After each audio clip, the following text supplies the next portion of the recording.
Welcome to episode 160. What is this for? 164 of the Corey Shepherd podcast. Here, what Olingo do, right? Olingo set me up. Well, you see the news and I know why I come here to talk about. And I just want to make it clear that none of these songs in today's episode have anything to do with Massy. Oh, bien, oh, bien, oh, bien, oh, bien, oh, bien, oh, bien, oh, bien, oh, bien. It could be oh, bien. They're walking on me. It could be oh, bien. They're walking it night and day. It could be oh, bien. They're walking on me. It could be oh, bien. They're walking it night and day. She do me once, she do me twice. She try to make me leave me wife. She put your doon, call and loop. She say to oh, bien, man will do. It could be oh, bien. They're walking on me. It could be oh, bien. They're walking it night and day. It could be oh, bien. They're walking on me. It could be oh, bien. They're walking it night and day. You have a song, I have a song, but your song is the biggest one. You have a hit like singing, but it's the same right and right. It could be oh, bien. They're walking on me. It could be oh, bien. They're walking it night and day. It could be oh, bien. They're walking on me. It could be oh, bien.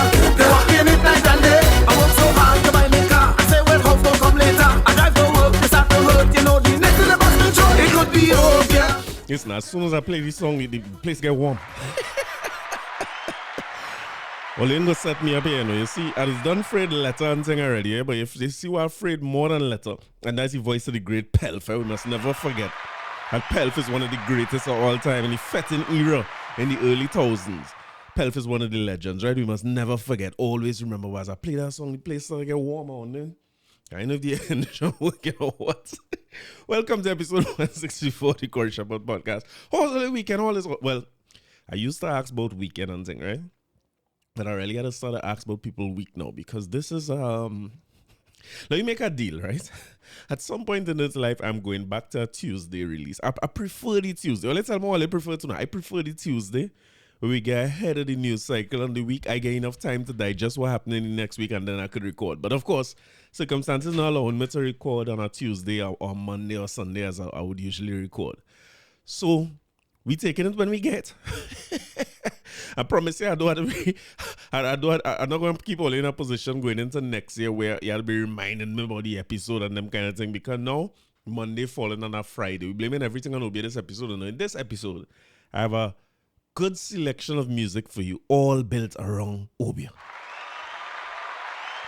What you call it? Black magic, the dark forces, whatever you want to call it, that is what it built around. And I know it, all I had to remember, I missed some weeks, I know it's close to Christmas, and I'm going to a Christmas episode with some Christmas music, which will happen, right?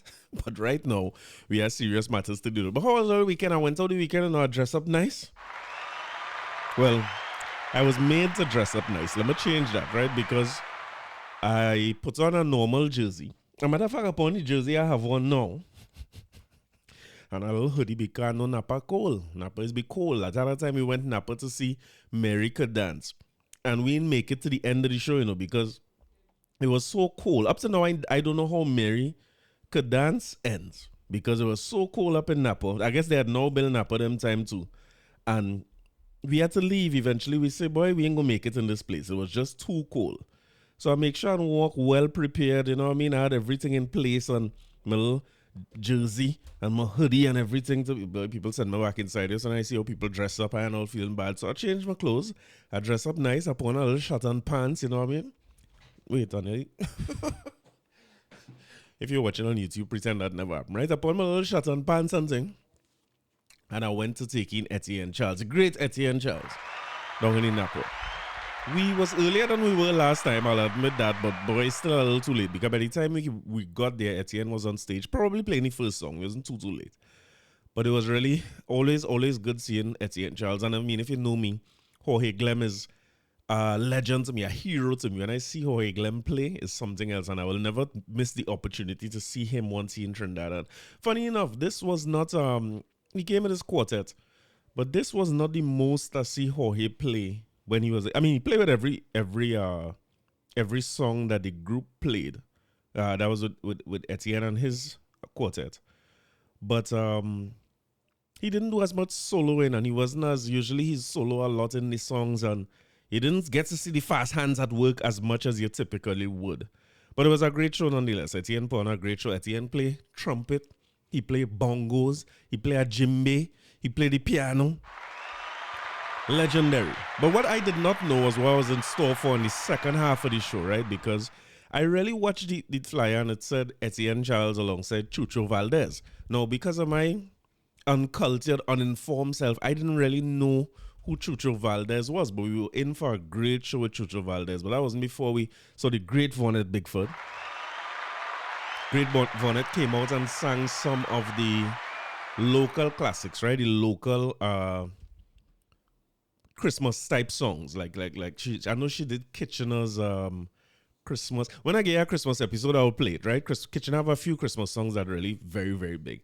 And Vonnet came out and sang for a few of them. Something was a little weird with the way Vonnet come out. I don't know what was up with that. I know she rehearsed with them. Because one of these songs sound like it starts off in the wrong key to me. Like what she was singing and what Hoy was singing, it was sounding like it was in the wrong key. I don't know if it was a mistake or what. And she was doing this weird thing where she come out and talk to the audience while Etienne was still introducing her. It was weird. But she's always good. Seeing her and hearing her, I mean, I thought I was dressed up till I see Vonnet. And who else were guest performers there? The great Clarita Rivas, shaking her marag. I feel like I'm missing somebody. Oh, Godwin Louis. Why can I forget Godwin Louis? Godwin Louis comes out with a saxophone. And let me tell you something. I know you always hear me talking about this, right? But if you get a chance to go and see these shows, go. If you're into music, it don't matter if you like dancehall, hip hop. Coincidentally, I saw over the weekend too, or in this week here, Scarface doing a tiny desk performance. I wonder if people saw that. Rapper Scarface, right, from Houston. And it was a great performance. Full band behind him. He's a musician as well. When you get a chance to see these prolific musicians, go and see them. It doesn't matter if you don't like jazz or you don't know the form of music. Seeing Mastery at play is something you should try not to miss. And Mastery at play it was when Chucho Valdez came on for that second half. It was amazing to see. He's playing the grand piano. I hope I'm not sounding foolish by telling you who Chucho Valdez is, because I didn't know. And I didn't Google it. Usually if I see somebody I know, I'll Google it and get myself prepped. But I'm happy I didn't go in with too much knowledge or too much research or too much expectation, because it was just blown away how fast this man's hands moving. I wish Zachary could see him. I have Zachary playing keyboard, right, in his classes. And if Zachary could see somebody like that, maybe it will inspire him. I just want Zachary get good enough to come and play parang with me and jam a little kaiso, right? But if he could get to that level, it's something else. Our brother Jonathan too would have been amazed. He's a really good piano player. Should I say prolific? But Chucho Valdez is something else, but legendary. Cuban born. A lot of the musicians you could see on their Instagram, Godwin Louis, Hoy Glam, all of them paying respect to him as one of the greatest. 82 years old and controlling that show in a way.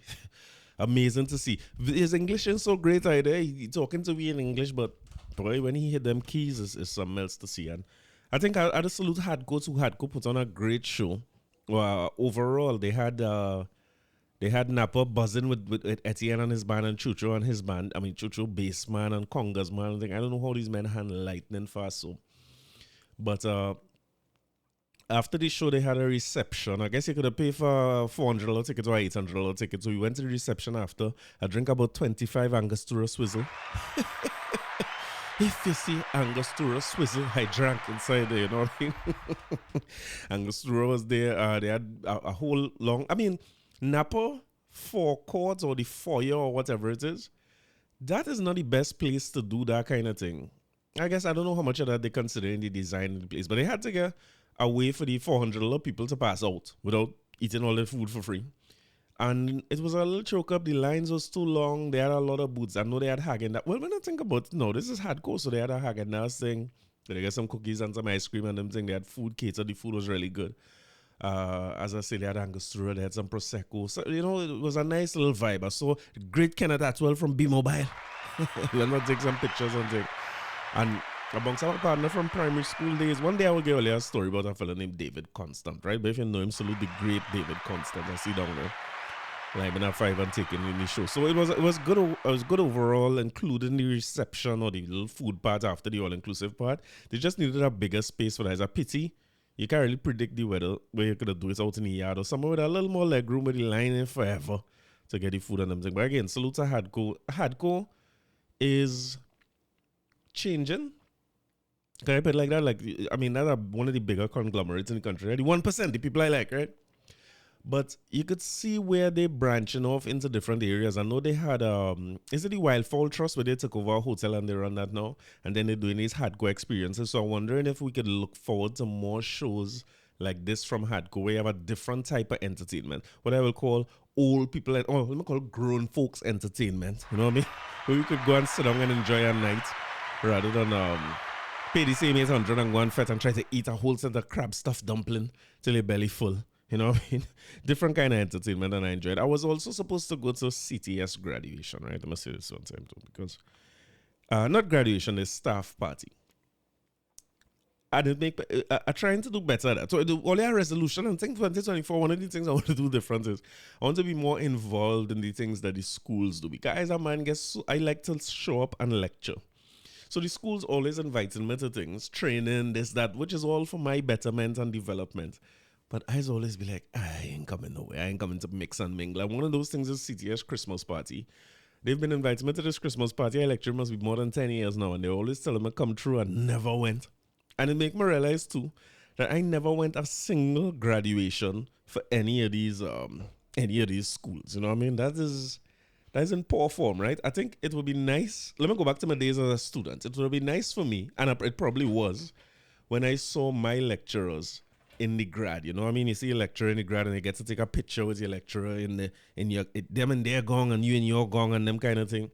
That must be nice, but I don't know. Maybe it's the dressing up part of it that I feel like I can't take. Like, you know, I'll go and find things to wear and put on a suit. I'll rent my gong from UE and go and look like I graduate from somewhere among these graduates and something. I don't know. But I want to do a little better at that because it would be better, especially now that classes are not in person. The reality is that for the last 2 or 3 years, I don't know what most of my students look like at all. I couldn't tell you what they look like. I bounced up one the other day in Vanilla Bean Cafe, and she hailed me out, and she talking to me like I'm supposed to know who she is, and I answer all these questions, class. I was like, yeah, but all the cameras be off. I have no way for me to know who is who, so I want to do better where that's concerned. But I didn't start off so well because I missed the Christmas party. And CTS, salute to Ravi and the crew. They are very, very nice people, and they always put on something good. So I know that the folks who went would have enjoyed themselves. And I was looking at Christmas parties. I think it's safe to say we're back in full swing. Post-COVID, post-recession, everything, because the Christmas parties was a little lavish this year. What is Phoenix, gas people, or what is big fete? You see in all these banks, you know, big fete. I ain't sure. Do you know who's the one bother me, to be honest with you? I don't find Island Finance should have no office party. I ain't like it. I'm being honest, I don't like it at all. Island Finance party look zesty, you know what I mean? Sonny Bling, I think, was one of the hosts, people whining low, people dress, you know, when the office party gets so sweet, you dress hike up now. I don't like it because they're charging people these rates of interest and them kind of thing. These rates of interest only charging people only really shouldn't be having no credit. Only rubbing it into my face now, you know what I mean? And after them Christmas parties repossess, only coming to repossess thing from people come next year Christmas. Or send bailiff to look for people for wherever you put as collateral for them big loan Island Finance like to give. But all in all, it was a good weekend. It was a good start to the week too. What I do for the week? I just work all weekend. I didn't do nothing major. I wonder what people Christmas plans looking like. Before I get into Christmas plans, again, the theme of this episode is really Obia, right? And I want to play one of them songs because listening to Vonnet sing the Kitchener songs, the couple Kitchener songs in the Napa make me start to wonder. I tell you the episode is a Obia themed episode, so I started to wonder what kind of Obia song Kitchener have, boy. But I can't forget one of Kitchener's greatest song about living, meeting the dead. This is not about Massy, right? It was dark in a big park. I felt like a king upon the throne. Me and Imelda lying alone. When I heard her talk and a creeping walk, as I look around frightfully, we were lying in the center of a cemetery. You talk about rat, I nearly breaks me head. The living running from the dead. I go say, don't run me lad. Come let we play a game of card. Well, it's now a running in truth. Me put stick in a mango root. I fall along inside the tube. I get up with a zoom.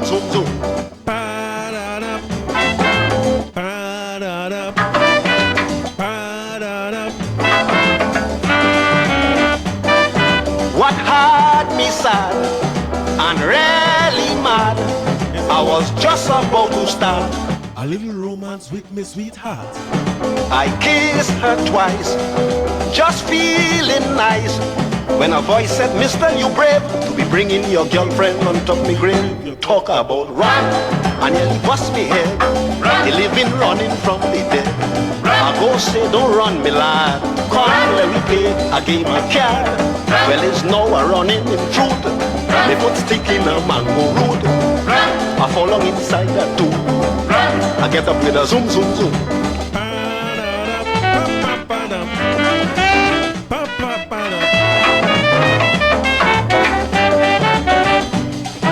The scream I make, I show the whole world shake. I know in big trouble, this time I show I see the devil. I see a tall white horse on top a big black cross. As I ball out, oh God, my dead. The horse say, kids, come go to bed. You talk about run, and nearly bust me head. The living running from the dead. I go say, don't run me lad. Let me play a game of card. Well, it's now running in truth. They put stick in a mango root. I fall along inside a tomb. I get up with a zoom, zoom, zoom.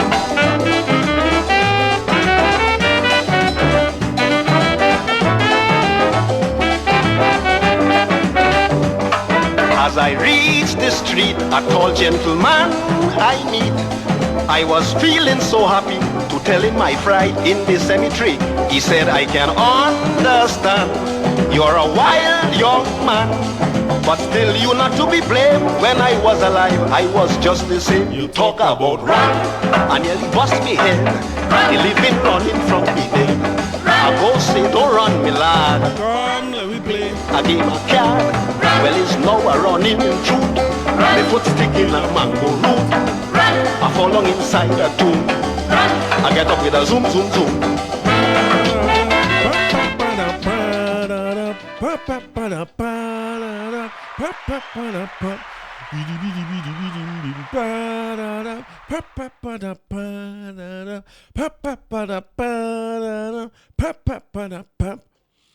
So, talking about the living meeting the dead, Massy executive raises red flag at group meeting. Florida training is bizarre.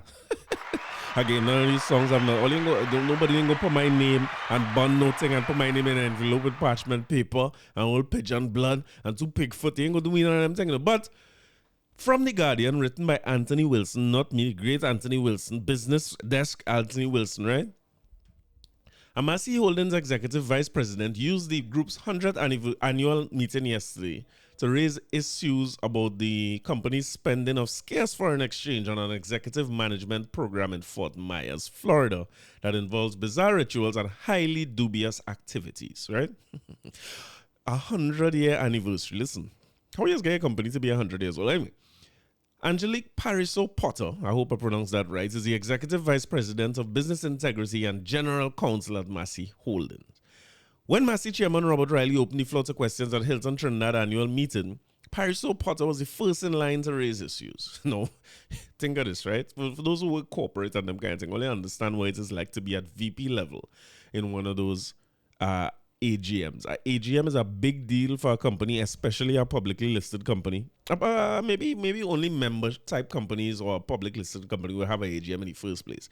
But this is where you're facing your shareholders, right? They're the most important people, if you want to call it that, in terms of your company. There's going to be a lot of preparation to host that meeting.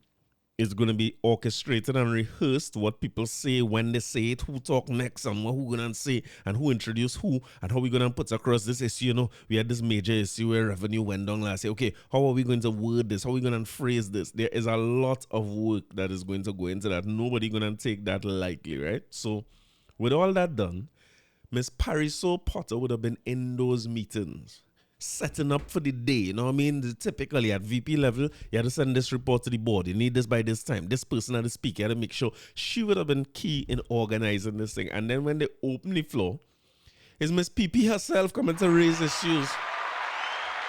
Bizarre rituals and highly dubious activities. Reading from a prepared text, she said she was obligated to speak about a significant governance issue, governance and fiduciary concerns, as detailed in her 13-page document, including audio evidence previously shared with Group CEO Gervais Warner. So she sent Warner the thing before, right? And apparently Warner must even take she on. She decided she go raise it. And publicly, you had to say whether the issue is whether you feel the issue valid or not. This going to read as publicly embarrassing the company and putting your seniors on the spot, right? But what did I say here? Among other matters, one alarming issue is the so-called executive leadership program, which has been present in the organization for over a decade. I like little leadership program, and I like to go on a leadership. As a matter of fact, my father is doing business coaching. Salute to Coach Ken Comey. I wonder if he could do a little coaching. Let me see what they say. This program frequently involves travel to Fort Myers, Florida. I mean, I go to Florida all the time. Maybe I could go myself. And weekly commitments for over a year at a cost per participant of tens of thousands of US dollars, for which there were 11 participants last year alone. If it's tens of thousands of US dollars per participant, I'm doing some maths for Kenny here. Kenny could take that kind of coaching work, you know. He said their bizarre rituals include that they can train Massy employees to communicate with the dead. Sorry, I think I'm reading from the Onion here. This is the Guardian, sir. The bizarre rituals include that they can train Massy employees to communicate with the dead, and that attendees can self-heal with white light energy.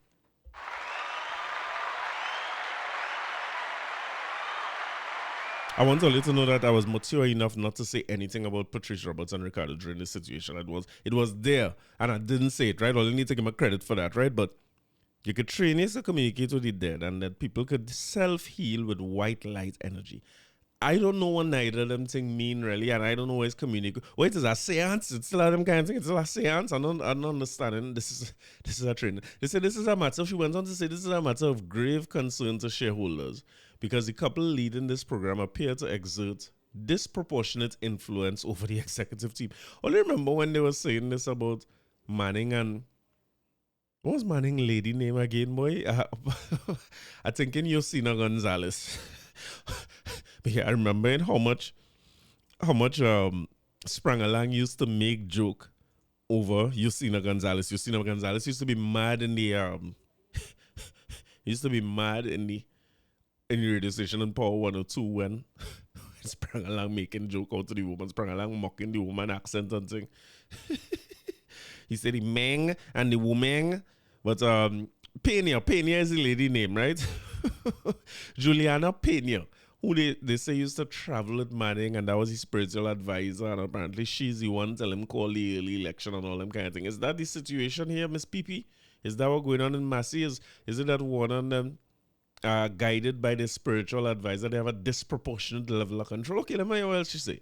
She say in the midst of a foreign exchange crisis, Massy cannot be spending scarce resources on highly dubious activities, and contracts cannot be pushed through without prudent due process. This is not just a governance issue, it's a blatant disregard for shareholder interests. I urge the board to take this and other issues I've raised seriously. No, Miss Paris O'Parker, right? Let me say something about her. I saw Asha Javid sharing on The Guardian an earlier TED Talk from Miss Paris O'Parker talking about being vocal about issues, speaking truth to power, right? So this is clearly something that she's passionate about. I want to know how long she was in this company to, because if it's 10 years now, it makes me wonder how you choose the timing of coming out with this thing, right? Like what year 5 years, 6 years, 7. And I guess if you try to raise it, according to her speech, we're trying to raise it because her TEDx talk sounds like she was trying to tell us this long time ago. And she might have been telling them that in the company and telling them, listen, we can't do this. This is not right. You can't be talking to dead people. They have a whole lot of living people in the company we had to see about. Why waste time talking to the dead? The Massy stores themselves have white light. Massy motors are white light. Why we need white light energy from quite in Florida, 10,000 US? It's a lot. And if you fight the battle internally for long enough, at some point you had a speaker. But she chose this good Christmas season. good Christmas season when man done looking to go Massy and spend every cent they have on ham and turkey to raise this issue. But I want to tell her this, right? That speaking truth to power and whistleblowing kind of thing. It makes sense in some countries. I was talking in class the other day about how much the Trinidad and Tobago consumer cares about things like sustainability and environmental concerns. And me and the group come up with not very much. It's not like our consumers reward companies for sustainable activities as they do in other countries, right? We're not on that too much. I want to tell Ms. Pariso Parker too that maybe you should not say this out loud in public, because let me tell you something about Trinidad and Tobago investors and shareholders, who's just a subset of the society. If them get to find out is Obia or people talking to the dead and things, because suppose if you could talk to the dead, I don't know, if you could see the future, talk to the dead, get white light energy, whatever the thing might be. All you saying there is that more and more people here are going to believe that Massy profits guaranteed, and they're going to drive up the share price. I don't think I don't think this going to I don't think this going to have the effect that you think.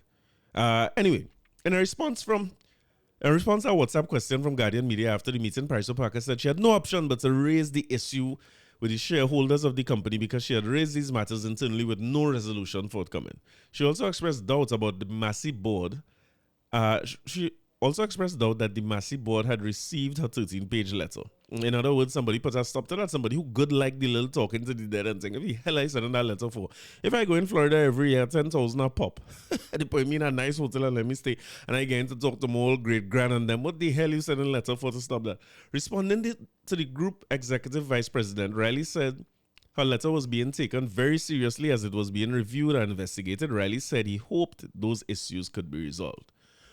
Warner, now this is Jervis Warner, right? And this is right. I want to tell you something about we culture here, because I am not short a tune to play about Obia today. I have to fine tune and then decide which ones I really want to play, because there's so many. It's just parts of we culture. Not that I have to do anything to do with Massy, right? But Warner is quoted as saying, "It's the secret of our success."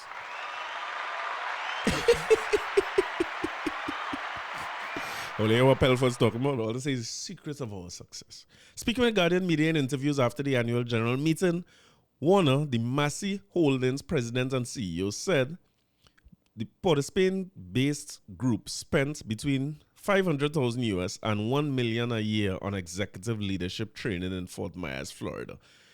I had to talk to my father seriously. So I wonder when he's coaching to talk to dead people and so on. You know what I mean? I sure you have a little white light. We must be able to do something. We must be able to get a portion of this. We not have to do the whole million, you know. I wonder if this fella in Florida is do train the trainer. You know, he could train me to train people to talk. You know what I mean? Quoted here, he said we spend a lot more on training programs as well. We have a very heavy training and development program as we lead 13,000 employees. When you think of $1 million or $2 or $3 million in the broad budget that we have for people development, we think it's worth the investment. I find so too. Invest in your people, man, and develop your people. I like it. He said we see the results in our bottom line from making investments like that. I like it, man. Asked whether it would be possible to fly the management trainers to Trinidad and Tobago instead of flying the executives. Who is the reporter who asked this question? Anthony Wilson, this is the question you ask? It couldn't be a reporter who asked this, right? Out of everything you hear that going on in the training, your question is, or you can't bring them here to teach you to talk to the dead or let them fly. That's a special question. Ask whether it would be possible to fly the management trainers to TNT instead of flying executives and directors to Fort Myers in Florida. Warner said that has happened as well. Oh, you bringing them? No, but what the hell I say? A good question. He said flying 4 or 5 people to Fort Myers for 4 days, 4 times in a year, is not going to affect the Massy bottom line, but it will make a huge difference for those leaders who turn out to be for the Massy group out of the experiences. So yeah, of course, because the clarity you get from talking to the dead. I want to know if they could see the future. That's the more important thing, because I can't see how the dead go tell you, well, bring in the cash guy and don't bring less of them Hyundai Sonata and thing. I don't know if the dead could tell you that. But if they can tell you, if it's have any way to talk to the future, because anytime they start to talk to the future, I want to go in that training. Let me see what is happening and let me, ever see Adjustment Bureau? I could do some Adjustment Bureau shit. I wonder if they could do that in Fort Myers. During the annual meeting, Warner admitted although the group earns a significant percentage of its foreign exchange needs, it is not a net foreign exchange earner. In one interview, Warner was asked whether that means some percentage of Massy foreign exchange needs to come from local commercial banks, which would mean that the group is getting foreign exchange for the leadership program that could go to other business. He said, I am not sure I am following your logic because you are alive and I only follow dead people. Oh, sorry. I'm not sure I could follow your logic because we spend millions upon millions of dollars in foreign exchange on an annual basis. This is a drop in the bucket. Now, you know me good enough, right? Let me go on my little 1% rant here, right? My goal in business and in life is to get to the point where I could comfortably and confidently say that, listen, all them $1 and $2 million only see me spend is a drop in the bucket. It don't affect the price of rice. This is small monies. Them 1 and 2 and 3 million, them is rounding errors on our balance sheet. You know what I mean? There's rounding errors in our trial balance. Let me not pay much attention to that. He said so he went on to say the amount it helps people in the training program. Well, let me read what he quoted as saying. So I would argue that it is actually a net generator of foreign exchange because we make the investment and then we are able to get our export earning business to perform better, to earn us more foreign exchange. So my question to you is, what you feel you should do? You feel you should learn to talk to the dead or you feel you're comfortable with where you are? I mean, that's the main question everybody wants to answer. Not so much if you can fly them here or not. What is the situation with talking to the dead? You talking to the living, clearly not getting which part we want to get, right? So how will you feel about talking to the dead? Well, I want to go to the Queen, Terry Lyons, to get her ideas about this.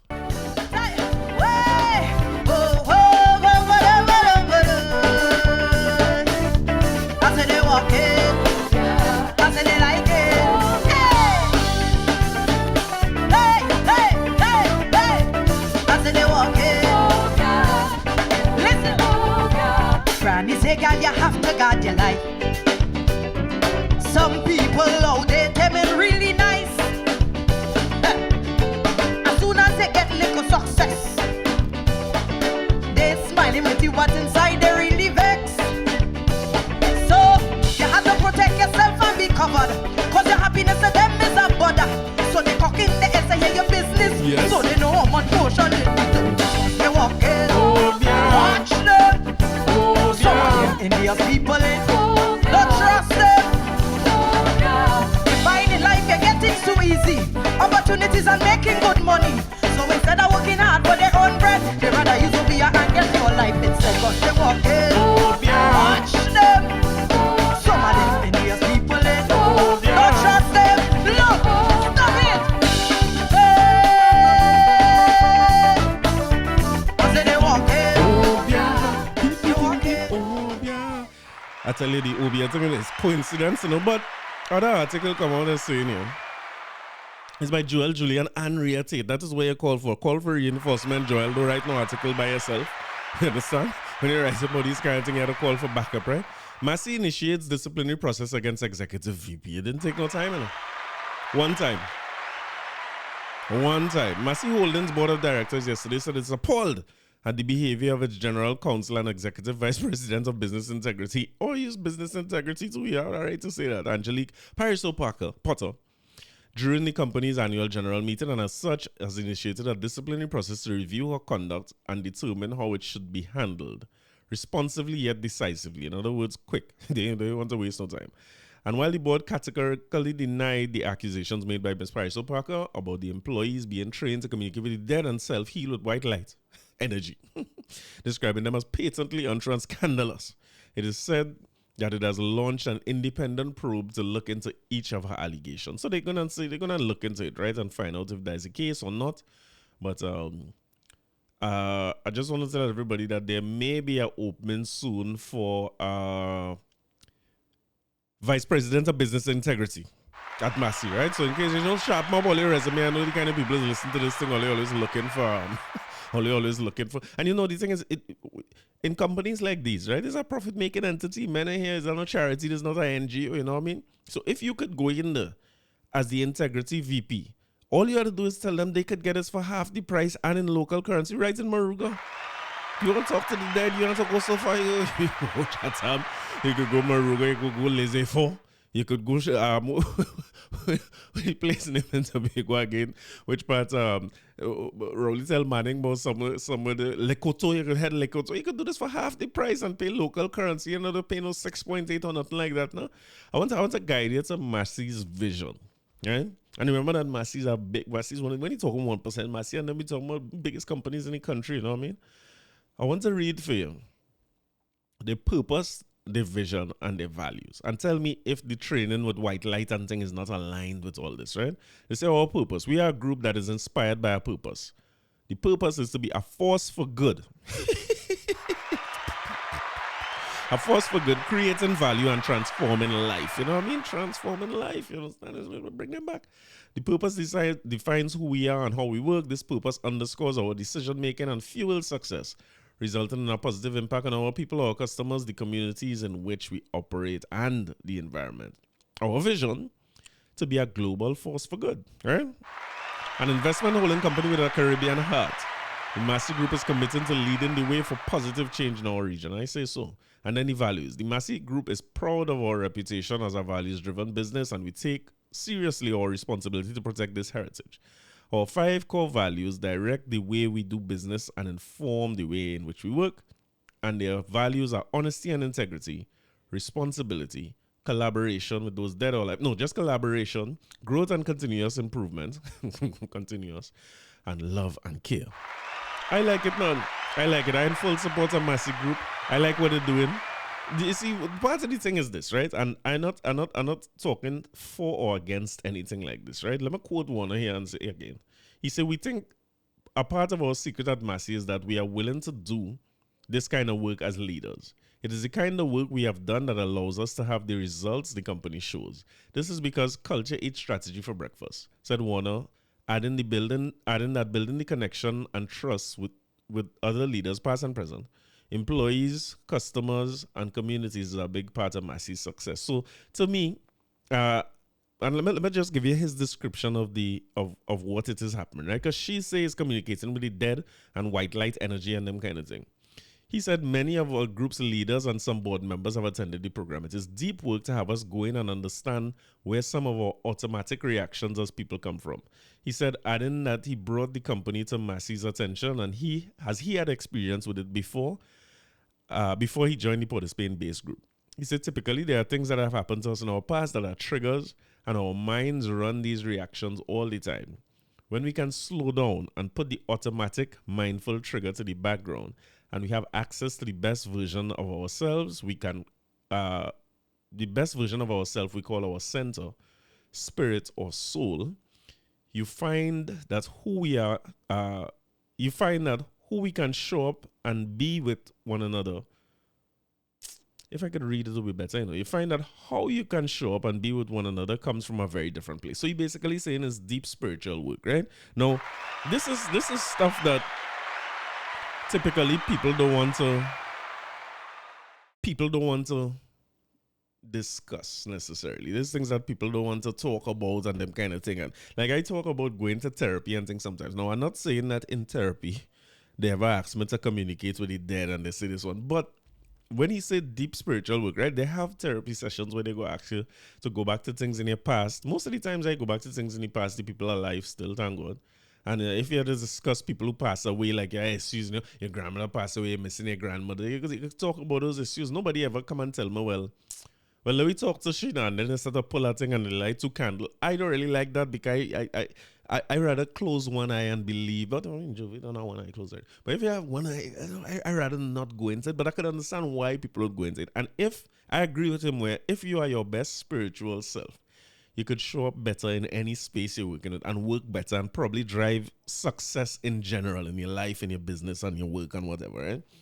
So I like the idea if the people like it and that's what they want to go and do. I ain't really see the issue with that. No, but I could also see why people would take issue with it, especially if you're a shareholder. But anytime you start to know them going into a realm where your profits get done and profits will grow year on year regardless, investors care about profits, yes, long before anything else. They go wash off that money when it come back. They wash off the little magic of it. But great Asha Javid headlined here saying Delphi Sphere's $1 million Massy consult. So, as with good reporters, she went and find the people, right? So the name of the people is Delphi Sphere Consulting, a Miami-based operation. Is a company that does executive leadership training for Massy executives and its board of directors. Wait, now, I don't realize I have some loyal listeners to this podcast who is Massy people. Can I call them? Should I call people on the phone now and get some insight into if they ever went this training? Should I give somebody a buzz and put them out there and find out how many dead people they talk to lately? They say the company is at the center of claims by Angelique Pariso-Potter, Massy's Executive Vice President of Business Integrity and Group General Counsel, that it engages in bizarre rituals for executives in the leadership program is a drain of scarce resources, and the couple leading the program appear to exert disproportionate influence over Massy's executive team. On Delphi's webpage, its founder and chief executive is identified as Paul Dominguez. The Guardian understands he runs the program with his wife, Indira. Among the local companies that Delphi has listed working with, all right, so it's a more. It's a more. Among the local companies that Delphi has listed as working with is Massy, Blue Waters, Illuminat, which is one letter short of Illuminati, and United Way, right?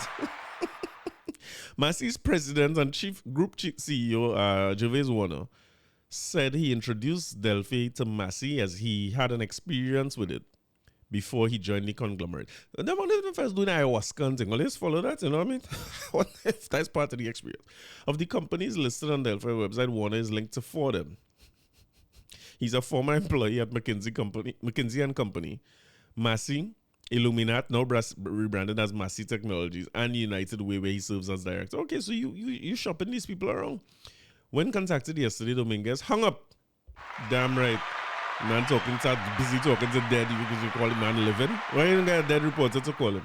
Pariso-Potter said Delphi's program involves frequent travel to Fort Myers, Florida, and weekly commitments over a year. Warner admitted $1 million. We see that already, right? According to its webpage, Delphi offers coaching for executives. Daddy, to my fathers do the same thing.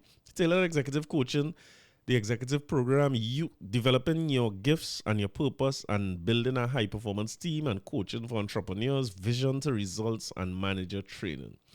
Warner said Pariso-Potter would not be the first executive who has had difficulty with Delphi's program.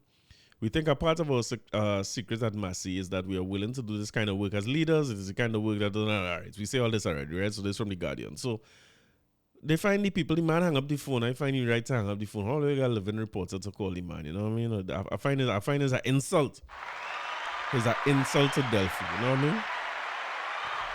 I want to go back to the songs and then I come to play, because I have a song about some dead people having a fete, right? It's one of my favorite songs. A very old Kaiso.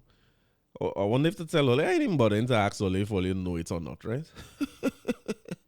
But again, people is always the man not saying who sing these songs, right? So the name of the song is The Charmer with John McCleverty, Calypso Boys. The name of the song is Back to Back, right?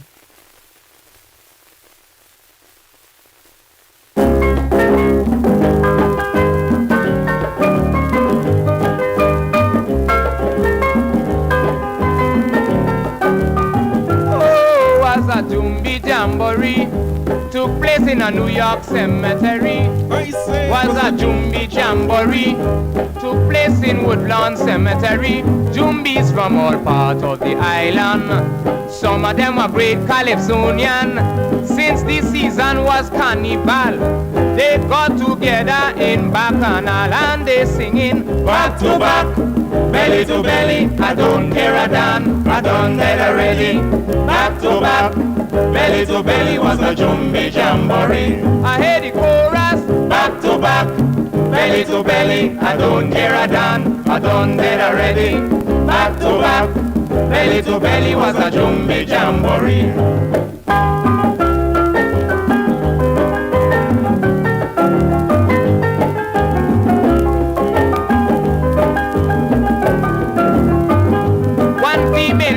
Wouldn't behave. See how she jumping on the grave. In one hand she holding a quarter rum, with the other hand she knocking conga drum. The lead singer start to make his rhyme, while the other Jumbi rattling their bones in time.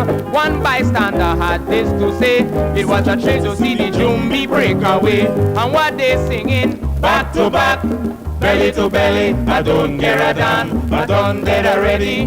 Back to back, belly to belly was a Jumbi Jamboree. I hear the chorus, back to back. Belly to belly, I don't care a damn. I done dead already. Back to back. Belly to belly was a Jumbi Jamboree.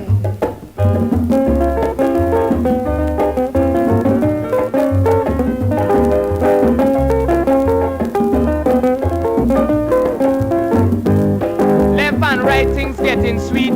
Till bystander mash the Jumbi feet. The Jumbi raise the finger to one. He say, Mister, take care, you mash me corn. The funniest thing you could ever see was a Jumbi eating codfish and punji. I never see more Moby or Ginger Bear than at the Jumbi parade which took place last year. And what they singing? Back to back, belly to belly, I don't care a damn. I done dead already. Back to back, belly to belly was a Jumbi Jamboree. And they singing back to back. It's hard to play any episode about Obia and not bring some tune from the Obia man himself, right?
ugly like a boo-boo, but still Teresa love you. It's Obia, you're walking Obia. Obia man, answer the question. Obia man, you are not, you're dealing with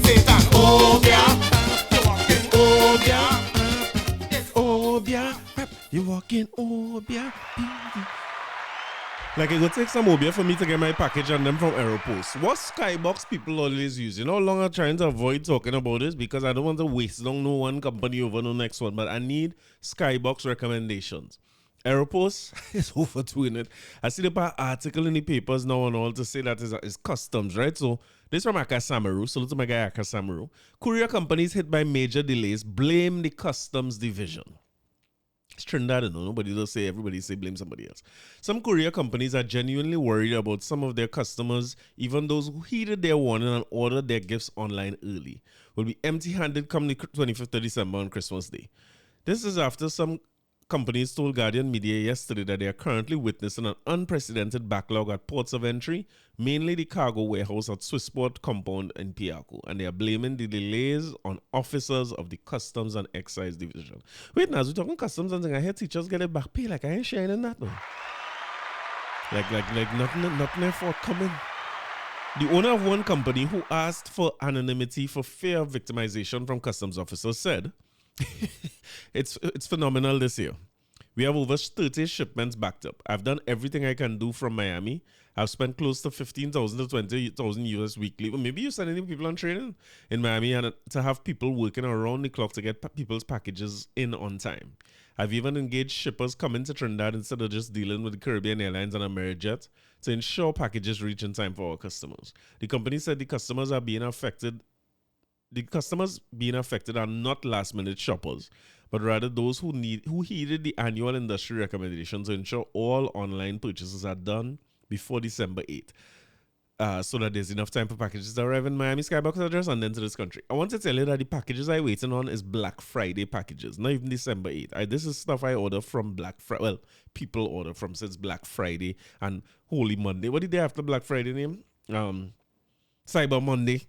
We ordered them things since then, and you still ain't seeing no sight of these things. The owner told Guardian Media that the situation is currently dire, and they are concerned about disappointing their customers. So I just want to say that this year was the first year since we celebrating this podcast. I always celebrating my listeners and stuff. I got gifts for everybody who listens to this podcast. I buy everybody something, but unfortunately, we ain't getting it on time, and I end up canceling the order. Nothing to do with Massy.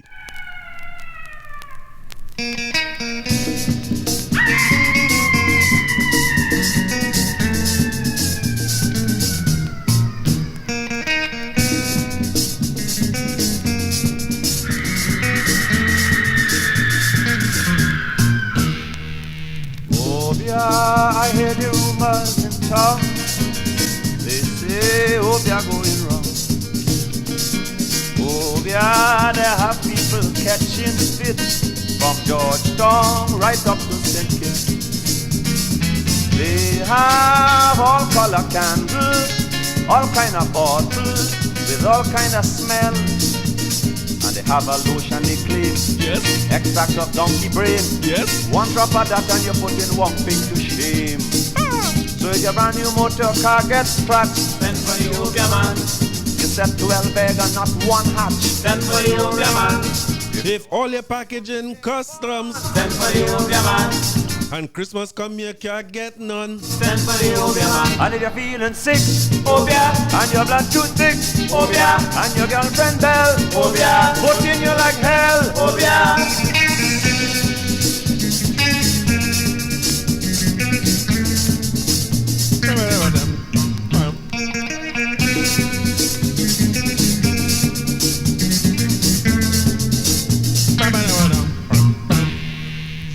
Obia, the whole one just recently. Obia, down in St. Lucie.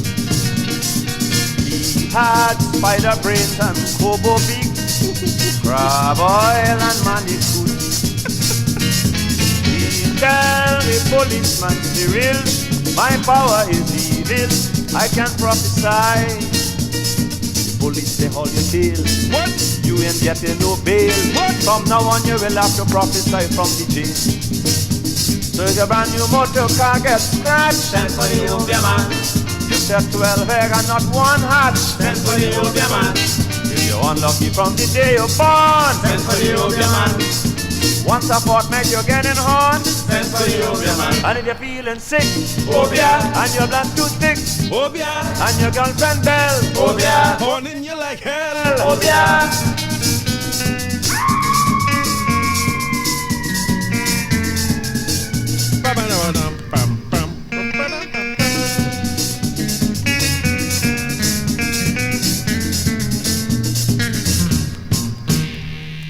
Obia, they practicing black magic.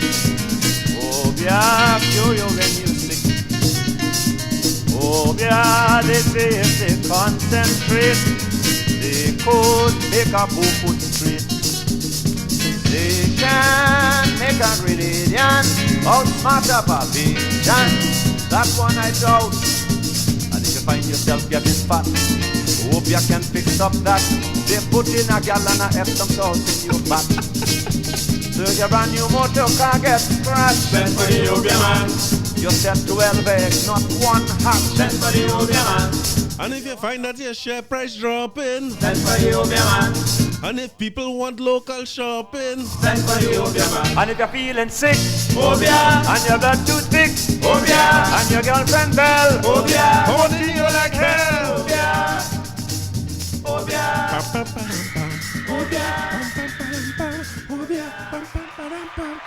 I personally feel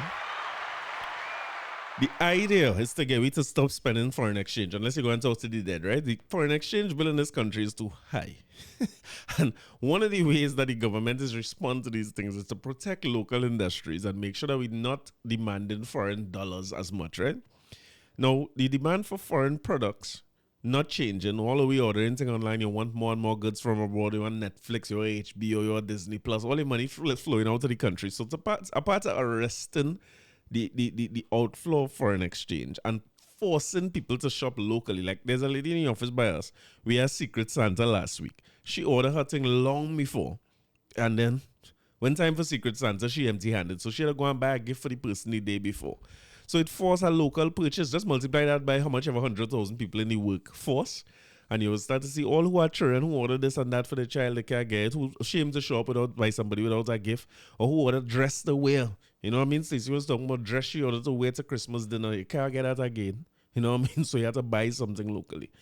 I expect more customs delays. I think this is going to become the norm. This is not the first major customs delay we had. Nothing in the article seems to be telling me that they're on strike or anything like this. So you only remember when they put this 7% thing in place? They had put a 7% tax in place as a additional to basically increase the cost of buying goods abroad or bringing things in. So if you look at your slip from Aeropost or whichever one is used, you will see it saying your regular customs duties, your shipping and your freight cost and thing, which with Aeropost now I find like, I mean, that cost is kind of high. Well, let it tell me, because I'm in switch mode now. Somebody told me recently about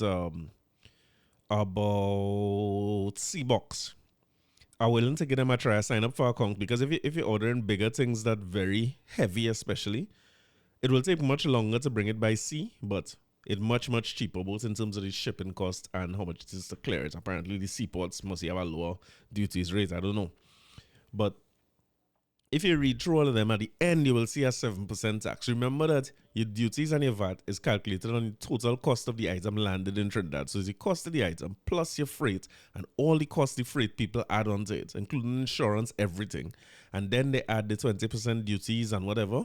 And then they add a 7%. So that, again, was a measure that your boy Mbert had put in place to make sure that we curb the amount of foreign exchange we need to buy foreign goods by making them more expensive relative to local goods. But like they find that ain't working good enough. So to me, the next step is to slow down the customs so much that people can't do no set of shopping and last minute shopping online, especially around Black Friday and then Christmas sale and Boxing Day sale. Because if you was going to spend a set of money on Boxing Day sale now, you probably don't want to do that again because of how long it takes for you to get the things on them. I want to tell you something else I find out this week, right? When this tax was implemented, this 7% online tax, it was explained to us that this was only going to be charged to individuals, like residential, like personal skybox, and that the businesses will not be charged this 7%, right? Because the idea there was if the businesses bring in stuff to sell, think of it like this. If you increase the import of a jersey by 7% and you make it, let me say, 7% more expensive for me to buy it online, but then the people who bring in the same jersey, Francis Fashion and them, had to pay that same 7%, then it don't make sense. You nullify the difference. It means you'll still get cheaper abroad, right? So they had said initially that businesses not paying the 7%. Let me tell you how sweet it is. We have a business skybox and the 7% thing show up right there. So I call and I say, well, hey, how come the 7% showing up on the skybox, on the charges now? Well, boy, this girl, poor girl in airports trying to explain this to me. She said, well, they have a different charge, like a freight charge or something that customs is do. Customs is do their own brokerage charge, or they could they could literally hold our products in a bonded warehouse and force us to come and clear it ourselves. Airports can't take it from there, and we will pay the rent on the bonded warehouse and stuff. So she say we just start doing the 7% because it's more expensive and more cumbersome, and people complaining about it if they do charge the 7%, which tells me something, right? Effectively, businesses still have to pay the same tax if that's the option they're giving you. But it made me wonder if they have business and they have business. Because when you're talking about protecting local businesses, people will be upset about this, but there's the way it had to be, right? What you're really protecting is the biggest conglomerates in the country. The protection of SMEs and small and micro enterprises and mom and pop shops, that's a different consideration, right? When you're talking about your BOP and them kind of thing, your balance of payments on the import-export, the biggest companies is who you need to protect here. The biggest manufacturers, distributors, traders, and retailers, and so on, right? So, if I had to hazard a guess, I would guess that the Francis Fashions of this world, the Masses of this world, the Price Marts of this world, they're not paying that 7% import tax for sure. Number one, they're not coming in through no skybox, right? The sizes of their orders would be much bigger than anything that skybox like Aeropost could handle. But I would love to see one of their bills are laden from La Pacan and see if it have any 7% online tax. But I don't know. What the hell are you talking about when me know nothing? I just come here to play song about Obia. And this song have nothing to do with Condemned, right?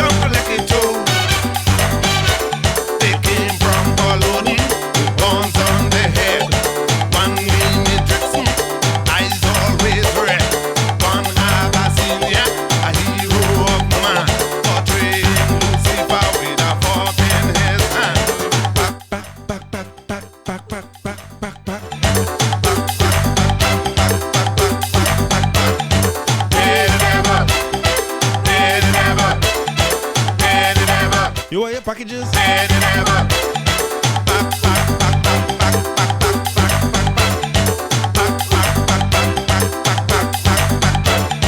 Buy local, buy local, buy local. If you buy, don't die. Walk about and cry. The devil don't pay. You will have to pay. Pay the devil. Pay the devil. Pay the devil. Pay the devil.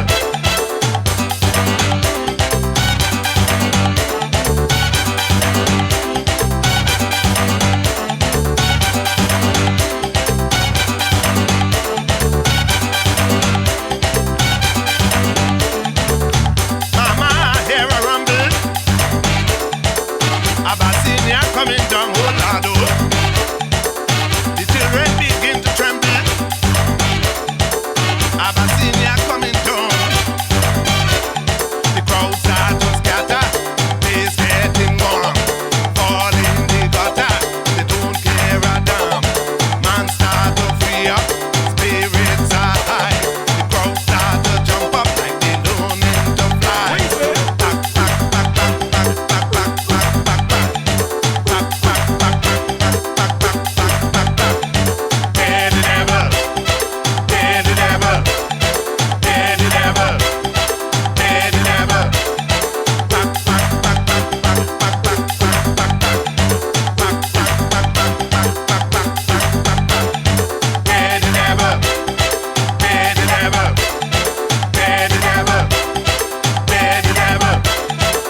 know, if I tell you, right, about Obia songs, right, and all these kind of songs about pay the devil and who dead and who come back from dead and thing. Suppose I tell you, I could have played Shadow alone in this episode and play the same amount of song on that same topic. Greatness is greatness. You cannot beat it. Greatness is greatness. And I want to, from greatness to greatness, right? I want to talk about the great Machel Jesus Montano. The great Machel Jesus Montano. Normally, when I come here to play a Machel song, you kind of know what you could expect. But I want to play a Machel song here where you can't figure out what you go expect at all.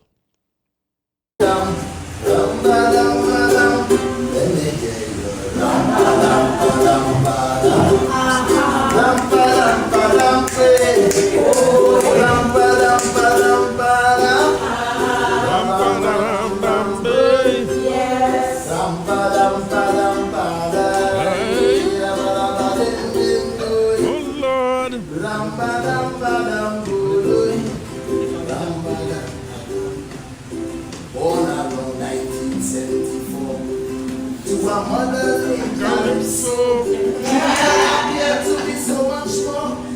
Over the years he began to grow, but like his grandfather's back calendar and his grandma's sweet Calypso, the family traits of little boy soca that never hide me just so. He is the head of the fetting class, heart of the carnival, the jumping legs in the mass, the waistline was in bacchanal. Our mother's child features cannot hide, and this everybody know. So if you look real deep down inside, soca is the soul of Calypso. Pam, pam, pam, pam. Soca is Calypso. Oh Lord. Sister Chutney and Brother Raga, also born here in Trinidad. Oh Lord. Because everybody don't know if one spirit in child and mother, soca is the soul of Calypso. Pam, padam, padam, padam. Voice of the great Machel Montano. Excuse the audio, it's directly from Instagram. So if you want to hear it again, go and check Machel Instagram. It's better without microphone and thing if you just hear it from your phone. Bad piece of Calypso. And I get upset immediately, from the time I say, but what the hell is this? This one, I mean, but people buying plane ticket and fed ticket and he ain't showing up nowhere. And he always singing Kaiso, he mother and them singing back up. I don't vex. But he said, Soul of Calypso is the name of the song by Lord Forgive Me and the Croonin' Panthers. So it's not Machel Montano, it's Lord Forgive Me, right? He said, my first time writing a Calypso since Form 1. This is my final performance yesterday. And I had to bring out my backup singers all around to eat your heart out. But seriously, what a fun class in Calypso composition and performance. This UTT MA, I guess Masters of Arts, is taking me to another level.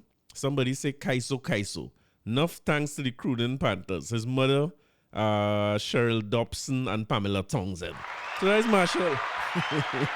I'm ready to jump in the comments about talking to say no saying in Calypso and you no say you have to study and you're not in Carnival and you're playing the fool singing Kaiso and thing for people, but apparently the man studied and get into the final stages as he said he would. So this would have been the song he would have really write for Road March or for the Calypso Monarch. But all the creative juices going into writing Kaiso for this. Now he say is the first Calypso he writes since Form 1. And one of the lines in the Calypso is, Kaiso is and Calypso is Kaiso, and Calypso is the soca. So if all is the same and you're saying this the only one you write since Form 1, I wonder Machel didn't write no tune over all these. Well, you mean he writes credits on every single song he sings. So I ain't think that's what you mean. He must be reading Kaiso, Calypso. So maybe with a composition like this going on tonight and some legendary backup singers, who knows, we might see Machel in a little Calypso tent, even if we didn't see him for the Carnival. Let me see how that go. But it make me wonder, I wonder if Machel have any kind of tune about Obia boy. Which doctor cause a munda? Take the girl from Mr. Hunter. Say Hunter, oh the doctor. So the doctor take away his daughter. Now the girl she under pressure, cause the doctor want to cook her. Push she in a pressure cooker. Cooker. You take out the recipe, put it on the gun. Start to chant, start to beat the drum. The girl no one go down. She whine to the beat of the drum.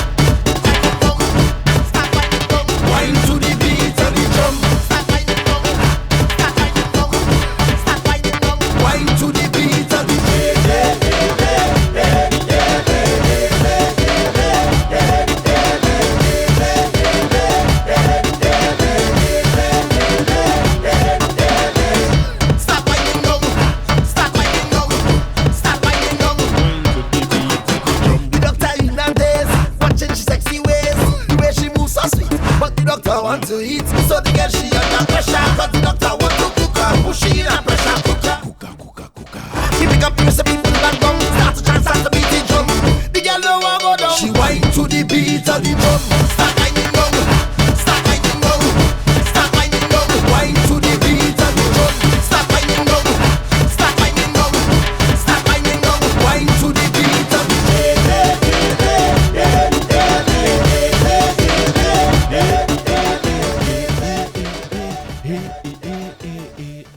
As we are legends, let me stay on legends now. Rudder's Bahia Girl inspires novella from Shivana Lal. Me Express, right?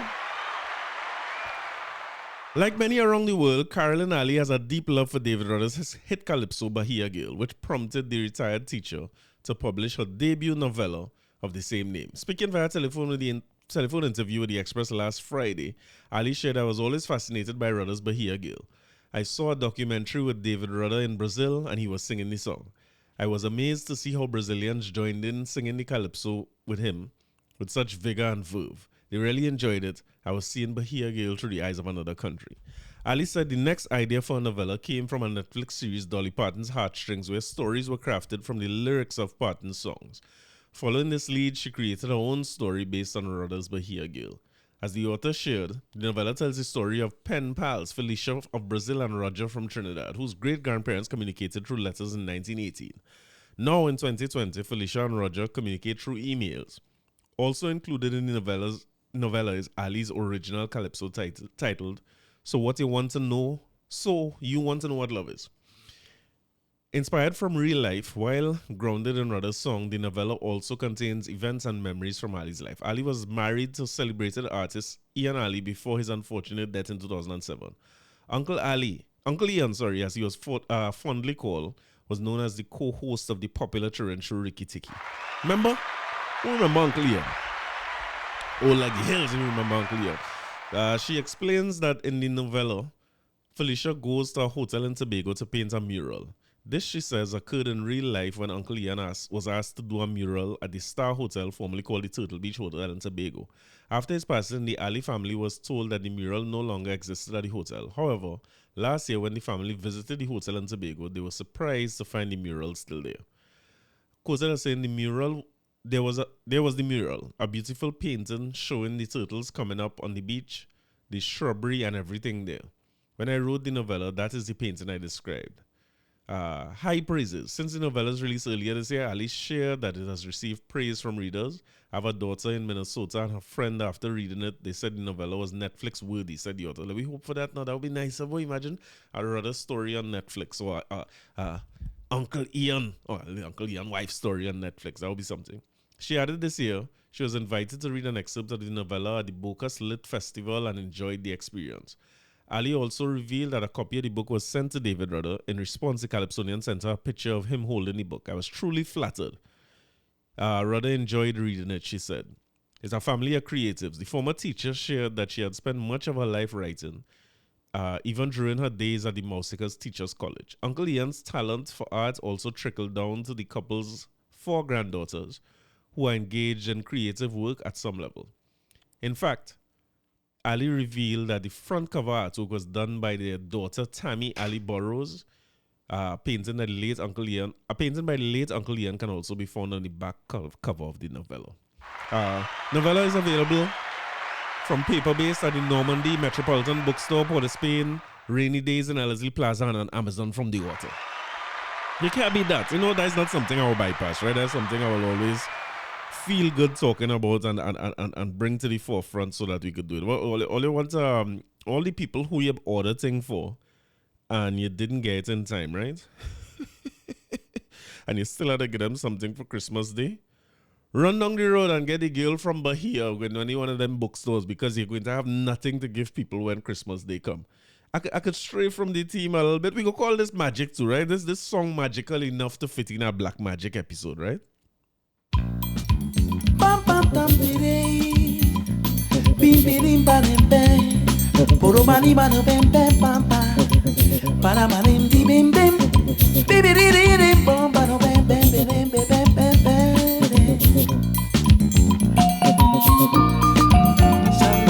Baby, people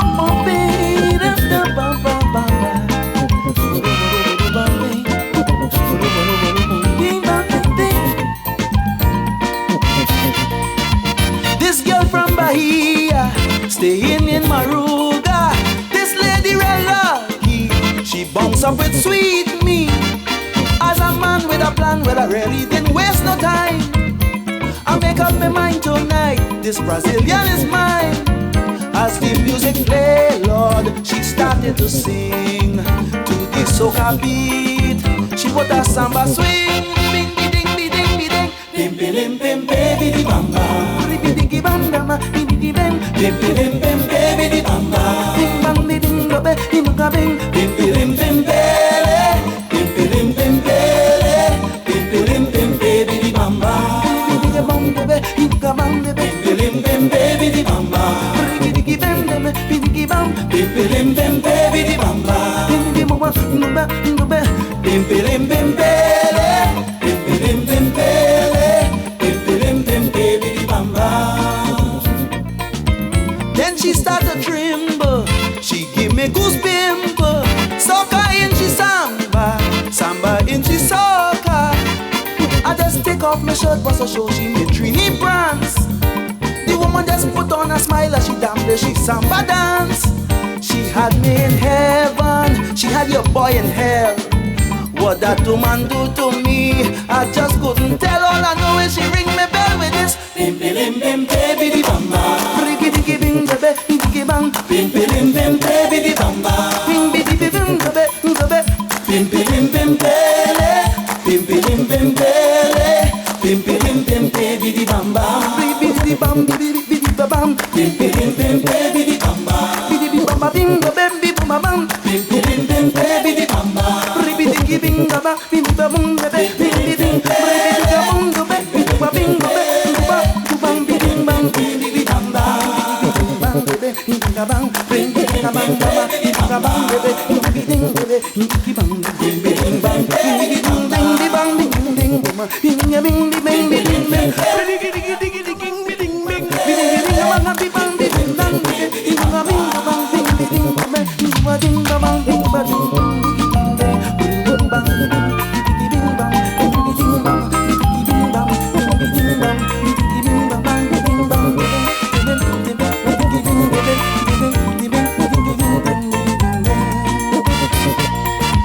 Then I start to notice, wait, like you is a Baptist. She said, darling, no, my darling is not so. You see, Trinidad and Brazil, we have the same vibration. Ileve, she make me to understand. Then the Trini people take it to the street.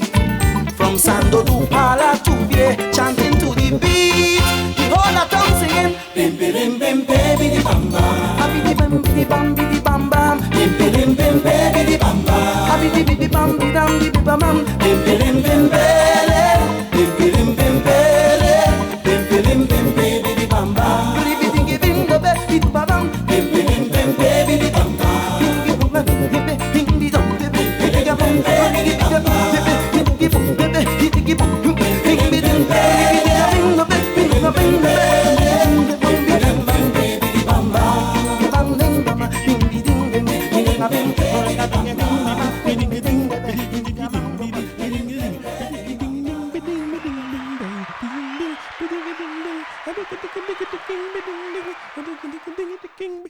Anyway, back to real life, right? Living people. You see all pallets over rather call, they could have sent people in Massy training now about half the price and send them there. But anyway, Oliver was following this story about his guard boot in the bamboo. Now the thing is this, right? This is not the first place. For those who don't know, right? There was a guard boot erected in bamboo recently. If you know bamboo is, we just go buy car parts and something. They put up a guard boot there. Almost as if to say they're going to make the intergated area, right? That is not the only or the first place that has done that, where it used to be a very open area and now it's gated. Goodwood Park comes to mind, right? That's the name of the area, Goodwood Park, with a block off under. Now, I would assume that you have to get a lot of, or at least the corporation or the municipality or the city or whoever had to approve that, and I'm sure you had to bear the cost of that, and there are things that go along with that. You can't just be a gated community just like that, right? But apparently Etienne Ishmael is the person behind this, and he really don't have the approvals to do it, but he clearly have enough money to put up a solid concrete structure. It looked like a little guard boot with a little half bathroom, and you know what I mean? They set it up nice. Now, with the crime situation in the country, you really can't blame the man, you know, but he didn't have the approval, so earlier this week, you see some backhoe front hoe and side hoe lick down that guard boot and cart it straight out. Now, with the residents of Bamboo, well, residents and business peoples, it looked like some people was for Etienne Ishmael, some people was against him and them thing too. So, let me hear what is going on with it now. This is from Anna Ramdas, right? Etienne threatens legal action. That should be the headline of everything he involved. Anyway, bacchanals brewing in Bamboo following the demolition of a guard boot. As businessman Etienne Ishmael has threatened legal action against a community member who claimed that he is the owner of the booth. Oh, this is where you want to sue your own neighbors. But when everything that happened around this booth, like when you seen it on Instagram and thing, to me as Etienne voice you hear in the background saying the people break down the booth and all that. But again, he would report on anything, so there's no evidence that he's the owner of the booth. But the guard boot was destroyed by the Tunapuna Regional Corporation.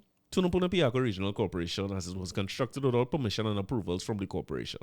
In a letter dated December 5th, 2023, Jeremy Naipaul, president of the Bamboo No. 2 Community Council, wrote to the TPRC chairman, Josiah Austin, on the corporation's stance that the booth must be demolished. He stated that the TPRC's position was relayed to the community on December 3rd via a public meeting held at Bamboo No. 2 Masjid and shared via other social channels. During and after the meeting, it was identified that the owner of the guard boot at Bamboo No. 2 is Etienne Ishmael. He has since stated his position that he doesn't accept the stance of the TPRC and will pursue his position personally. We at the Bamboo No. 2 Community Council, B2CC, can no longer take part in this discussion on his behalf for this specific guard boot, the letter added. Naipaul stated that the B2CC is a non-profit organization that follows and obeys the laws of Trinidad and Tobago. Ishmael said his attorney, Richard Jagasa, issued a release on Monday taking issue with Naipaul's comments in his December 5th letter to the TPRC. He noted that on December 14th, the guard booth located at the entrance of Bamboo Main Road was unlawfully demolished by the corporation. Ishmael said the guard booth in question was approved by the Bamboo No. 2 Community Council and several members of the council assisted financially with the construction costs. He said, I am not the owner, nor could one person possibly lay claim as owner. He said, adding that the comments made by both Naipaul and TPRC are false and misleading. He said the location for the booth was also approved by the B2CC. Ishmael stated that prior to the December 5th letter to the TPRC, Naipaul repeatedly and robustly defended the construction of the guard booth and referred to it as a community project and had also issued press releases in support of the booth. In light of Mr. Naipaul's turn of tongue, I've written and asked him to disclose now a copy of the meeting minutes where the B2CC... Listen, I had enough of that. Yes, let me tell you something. Crime bad in this country. This is the article going in circles. This looks something like a personal issue to me between them fellas. I guess from the standpoint of the law, if the thing unlawful and they had to break it down, they had to do that. But I could see where people would be frightened and not just fearful for themselves, but you know, it's easy to see why in this country you could tell yourself, boy, the best thing for me to do right now is to just enclose myself, you know, bring as much barriers between me and the people who come to commit crime. But the thing about it is, if there's anything we learn this week, anything we learn in this episode is that physical barriers is not what you should be looking for. You shouldn't be looking for any... I always talk about the firearm thing. Forget all them sets of firearm. Forget them firearm. Forget sleeping and carrying thing in your car and sleeping on thing by your bed. You'll put your hand, them kind of thing. That's not going to work. Forget all them sort of barrier and them thing. Them not going to work. I'm going to have heavy hitter again to help you with what could work, right?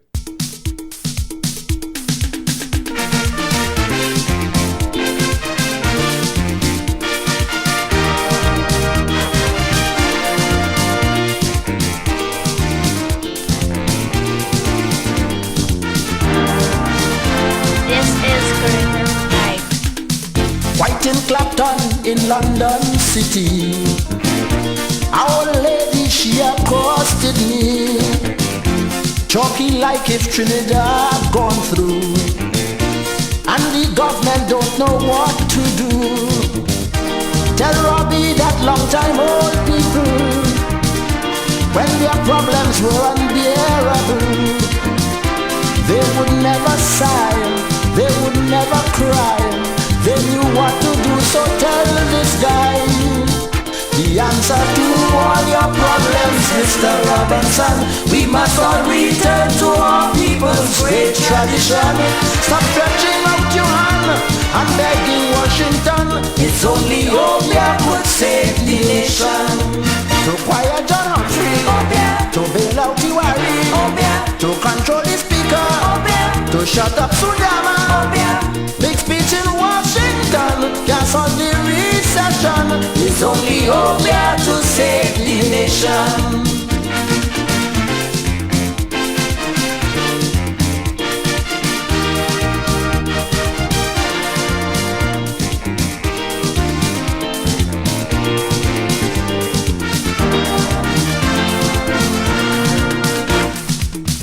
The old lady said to tell Robbie, get some ratchet and deter pay. Who's a maho and some purple heart, and with a line take a good bush bat.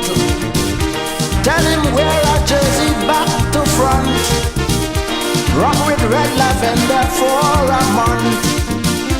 Tell Robbie take heed, wear some jumbie bead, in his pocket put a OB seed. She said, the answer to all your problems, Mr. Robertson.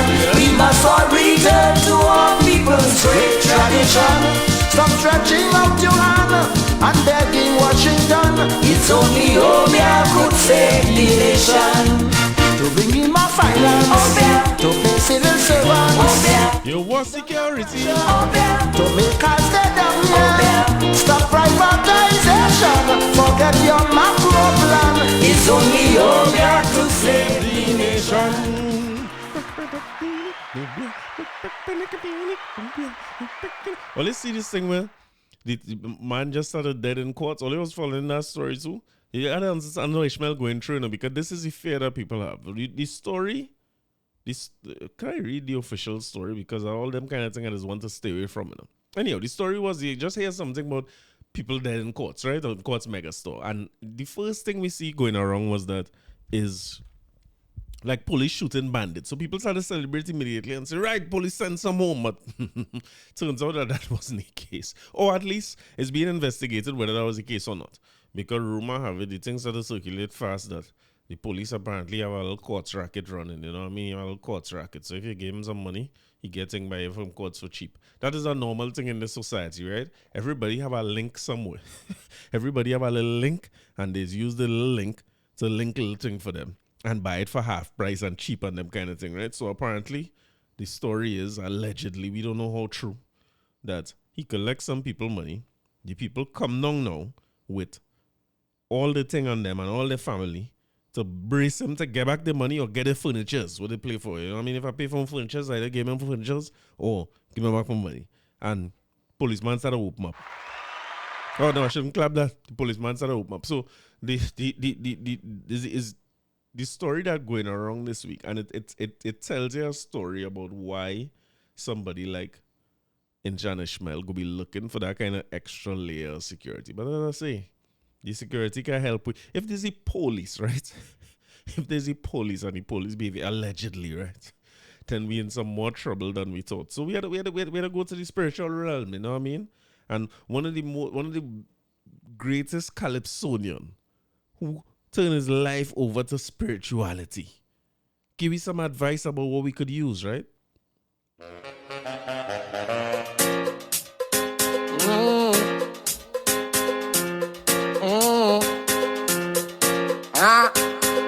Tanti said, oh, good on girl, it's too much bacchanal. It's too much bacchanal. That what Tanti said. But when I drop this one, they go feel it. In my mental grave, I dig it. And from the vortex where I pull it. And from the dimensions, I get it. You don't believe it, well believe it. You see all them meat, I don't eat it.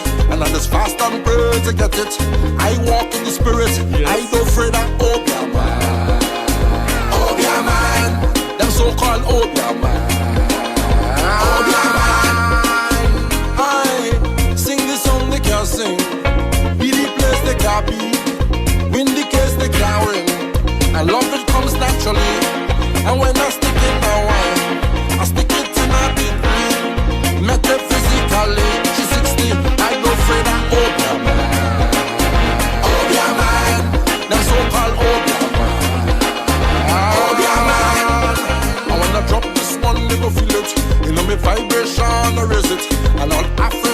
to feel it.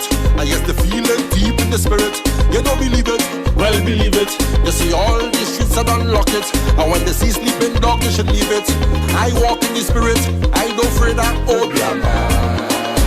Obia man. The so-called Obia man.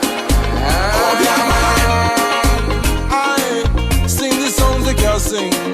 Be the place they can't be. Win the case they can't win. And love it comes naturally. And when I stick it now, I stick it in a degree. Metaphysically, 360, I don't afraid of Obia man. Obia man, that's so-called Obia man. Obia man. And when I drop this one, they go feel it. And from the dimensions, I pull it. And from the vortex way, I get it. And my ancestors warn and they say it. You don't believe it? Well, believe it. It's and them fellas that walk amongst we, them I do it. Trust me when I say it. I walk in the spirit. I don't afraid of Obia man. Obia man. Them so-called Obia man. Obia man. I sing the song they can't sing. Be the place they can't be. Win the case they can't win. I love it comes naturally. And when I stick in now, I stick it in a degree. Metaphysically, cause that's one day I don't afraid of Obia man. Obia man. Them so-called Obia. Obia. Obia man. Simmer, simmer. Simmer then, simmer. Simmer then, simmer. And the simmer then, the simmer. Then believe it. I tell you, the carnival nicer when Benjai ever hits it. Only feel Benjai coming with anything. What Benjai bringing for you? One of the ways you could get your packages soon, right? In case you're still waiting on that and you're holding out hope for the people. They say here, Trinidad Express says 81% increase in cruise ship passengers. So if you know anybody coming down on a cruise ship, you could ship your thing by them and them go bring the thing by you. And then you ain't got to pay no 7%, no duties, no nothing. So they say, since last month, almost weekly, numerous cruise ships, each carrying thousands of travelers, have been docking at our shores, and this is anticipated to continue until April. But how exactly do they arrive? Charles Cavallo, 27, General Manager of Cavallo Agencies in Trinidad and Tobago Sightseeing Tours, explained the ins and outs of arranging the arrival of these ships to Trinidad and Tobago. Speaking to the Express at the cruise ship complex, Dock Road, Port of Spain, Cavallo Jr. said, "We start by trying to attract the cruise lines to come. So when we go out there to conferences, we inform them that Trinidad and Tobago is open. Once the cruise line operators are interested, Cavallo and his father list the services cruise ships can receive if they enter Trinidad and Tobago: fuel, produce, medical attention for passengers upon request, and offloading of garbage." Wait now, is leaving the rubbish would be? Most of their pitches, I never thought of that. No. Most of the pitches are done at the Florida Caribbean Cruise Association conference, which is held either in Florida or Miami annually. I think Miami's in Florida. After that, they will say okay, and that they will be coming 10 times for the season, which runs from November to April, better known as the winter season. And these are the recommended dates. So we will then make the reservations with the port to inform them of the ships and their arrival dates. About a month before the ships arrive, the crew informs Cavallo Agencies of its needs. Some closer to the day they arrive, probably about a week or so.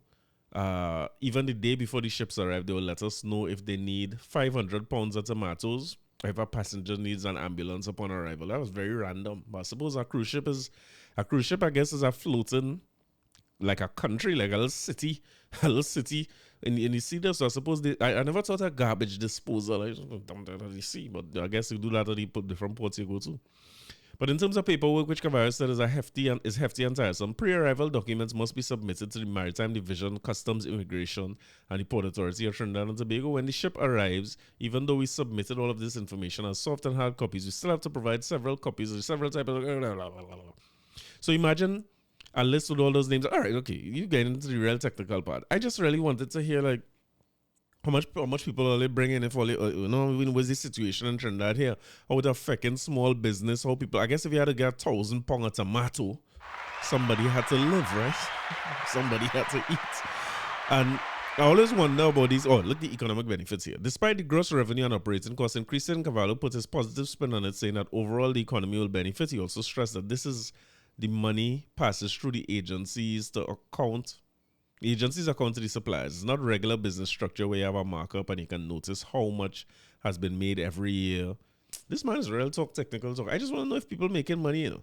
He said when the cruise ship line pays us a lump sum of money, that has to go, let's say, for today's tours, there were 700 people on the tour for the day. When they pay us for these tours, we pay the Transport Association, tour guides, the Port of Spain Authority, insurance and all that.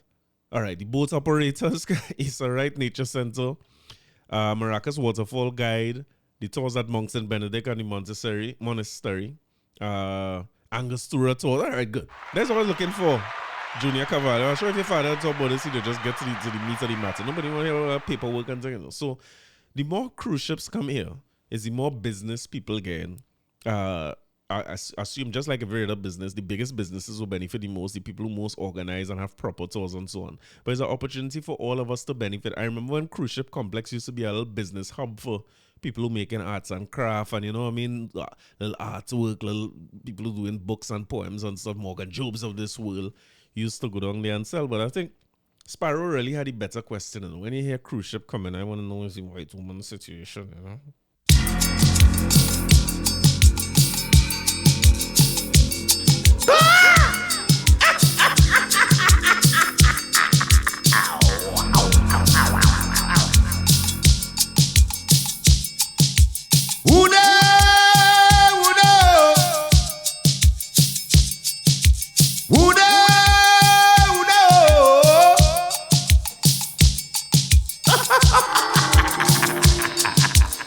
This is the story, ladies and gentlemen, about two lovely white women traveling all the way to Africa. Found themselves deep in the heart of the Baluba in the Congo. In the hands of my big brother, Oomba. Had it been me, I would have taken them back to their husband. But brother was hungry.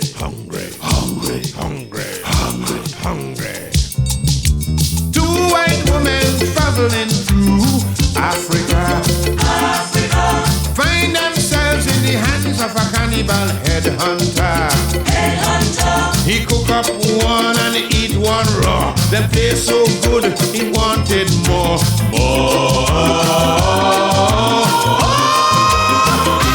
Me want more.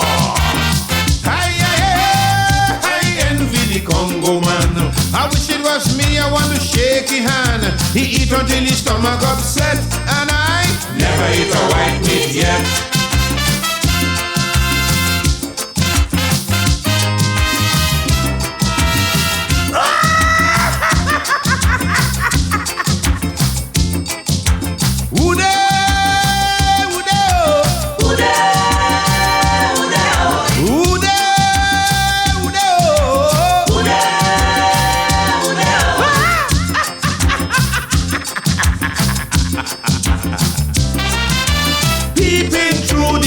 Just to see what's taking place. There I saw the Congo going to take a little taste.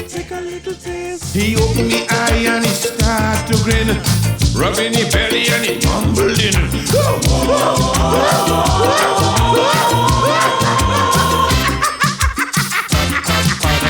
I envy the Congo man. I wish it was me, I want to shake his hand.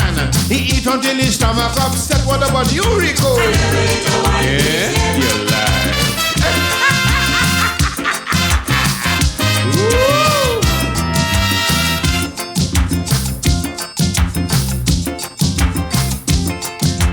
Who there?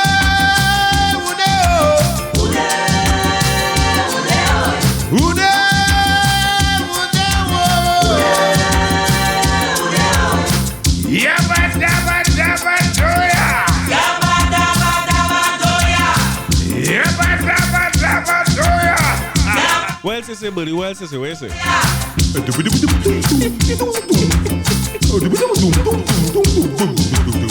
Ahuda, ahuda, women say ahuda, ahuda. Tie them up and he put them to lay down on the ground. Light up the fire and he started dancing round and round. One of the women started to beg. He bites it on his chest and then he catch it on his leg.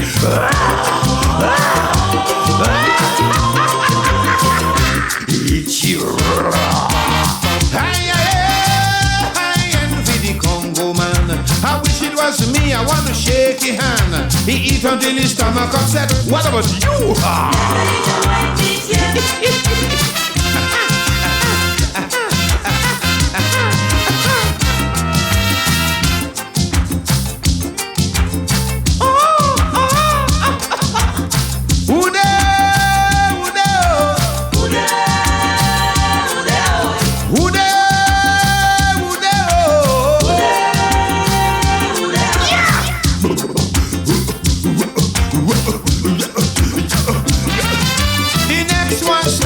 Screaming with all the voice she got.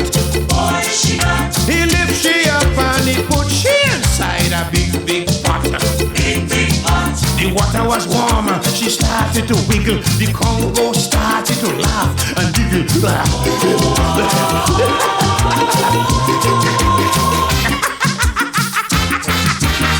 I envy the Congo man. I wish it was me. I want to shake his hand.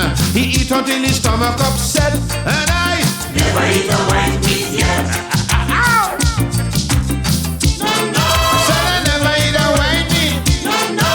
I never eat a white meat. I never eat a white meat. I never eat a white meat.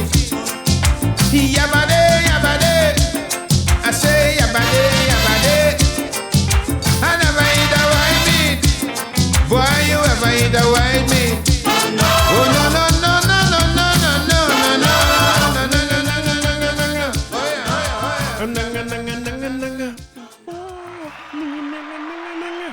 In more news of Obia, it had to be Obia cause this, right? New dress code by January 15th. Short pants, sleeveless tops, slippers are approved for entry into government offices. Welcome to the 7th century or wherever you reach now in these archaic governments. Anyway, from January 2024, people will be able to enter government offices wearing short pants, sleeveless clothing, and slippers. In a telephone interview with the Express yesterday, Public Administration Minister Alison West said Cabinet approved these new dress codes about 2 weeks ago. I want to tell you, Alison West, that if Cabinet still had to approve what people wear to go into government office, thing bad. The minister also said the new rules will be implemented by January 15, 2024, while the ministry will embark on an education campaign to provide information about the new dress code to both public service employees and the population. I wonder if they're sending them Fort Myers for this education campaign and training and so on. At present, people are not allowed to enter government buildings with sleeveless clothing and short pants and slippers. I ever tell a small story about that. I was in a walking boot. And I have on a walking boot. And because of the walking boot, I have on short pants. And this time my car gets into the border inland revenue, right? So I went back the next day with long pants. So I put the boot over the pants, which I should have thought about the first day. But of course, I have on a shoe on one foot now and the boot on the next foot. And the people at the border inland revenue told me that because my toes are outside in the boot, I cannot enter the border of inland revenue, the place to pay the tax and so on. You understand? So this is where this is. And the fact that they had to be making pronouncements on this in Parliament is crazy to me. But anyway, at licensing offices both in Carney and Port of Spain, there are nearby businesses that offer rentals of long pants for men and jackets and shawls for women to enter the offices. So if you have on our pants and the pants tear up, like distressed jeans, you cannot go in a government office in this country in 2023. You have to rent a pants from a place. No, salute to entrepreneurs and business people, right? Because it's brilliant that they can rent a pants, a man pull that over your pants and thing. And I mean, how hygienic is that? Nobody don't want to do that, but nobody also don't want to, after you take a day to go licensing, you don't want to do that secondly, right? So you rather put our pants over your pants and keep it pushing, right? As specifically if women can wear sleeveless tops and whether men can wear shorts and slippers, the minister said yes. She, however, emphasized that the shorts must be no shorter than mid-thigh. Or you still want to, or you want some kind of control over this, right? Who would deliberate this? What kind of meeting? We need to get Jervis Warner inside here, these people need to go and talk to somebody dead or get some white light healing because something ain't right in this. Why the pants have to be no shorter than mid-thigh? So if a woman have on her short pants, who measuring people tie? Who had to do this? MTS? Who work it is now to come with an inch tape to see who tie long and who tie? And if it's a thick thing, and you have a thing higher than, like, longer than mid-thigh, it's a thick thing, so it is right up. Somebody coming to tell you now, unfold that down. And wait, all these other businesses could still sell a pants length. Because if you think too short, they could get a length. No. West said the ministry will do a series of publicity advertisements and visuals to show what is acceptable and what is not before rolling out the new dress code. This is garbage. Sanitation, garbage, foolishness. This is all they're spending time on in the ministry. But listen, how much $1 million it is to go Fort Myers? Because we want a seance for some of these people as soon as possible. Farley, last year, when he reached in and when he beat Duke and he get rid of Duke, you know what he said? No more dress code in nothing in Tobago. You want to go in your swimsuit? Go in your swimsuit. Wherever you want to wear. I want the stats from Farley as to how much people show up in the government office naked, indecent, or what has happened? What went wrong? Why you still feel the need to say it had to be mid-thigh, and why you need to support visuals? What we really talking about anyway? One of the things we need to do is educate the people. You don't. This talk down style of governance where if you had to educate the people know what to wear and how to dress to go places. Public business is not the only kind of business people is do. People is going to grocery. Well, now we know why it's going to grocery so often. But people is go all kind of other places where you have nobody telling you can't wear mid-thigh. And when you go to do business on a daily basis in the malls and town, the traffic is crazy these days. The malls busy. Although business people say they ain't making no money. How much people you see dressed like indecent way? Oh my God, I can't. You had to hide your children eyes or hide your husband. It don't happen. So what it is you had to educate the people about anyway. One thing we need to do is educate the people who are greeting the members of the public, so we don't want this dress policy in place on somebody who is not aware of this dress policy. A security officer saying you cannot come in because you're not properly dressed. That would not happen in Trinidad and Tobago, Miss West. Somebody go walk with an article in their back pocket and inform that security, and everybody in there go be in an uproar if they stop somebody. So we want to take the time to educate them as to what is acceptable and what measures should be taken if somebody approaches them in a way that does not appear to be acceptable even with the new dress code. What is the new procedure that should be put in place? So we want to give ourselves between now and the middle of the... This is the most nonsense I hear. So it's taking you about 30 days. How much days is that between now and the middle of January? About 30 days it's taking you to you just find a way to come in. You just always present by. It's taking you 30 days, a month, to be able to say, well, all right, or you could take off all your clothes now. Anyway, fairness and decency. A release from Public Administration Ministry yesterday stated that the new standardized dress code aligns with the principles of fairness, decency, respect for cultural diversity, clarity and consistency, as well as safety. Remember I was talking about this last year where we had the Ghanaian prince. I just get this wrong every single time. And one day I'll get it right. But the Ghana was a king in a tribe in Ghana. And he come with one shoulder outside and a slipper. So they now realize, like, it take them all these years from 1962 to now to realize that the dress code goes against some cultural and religious... Anyway, we have listened and completed the research to ensure that a more inclusive, culturally sensitive policy is... You gonna tell me there's no Obia? How you gonna tell me this ain't Obia? This is Obia self. We have listened and completed the research to ensure that a more inclusive, culturally sensitive policy is instituted. The focus is on equitable treatment, mutual respect, and safety, as well as on providing and not denying service. I wanted to remember that last year. Farley say, no more dress code. Enough of that nonsense. Enough of that garbage. You see why Tobago want to go the separate way? If Tobago go the separate way, I go in there and live in it. Because I can't understand why this is... How much words they put in this article? This is looking like a student writes an assignment for submission. But you do the research.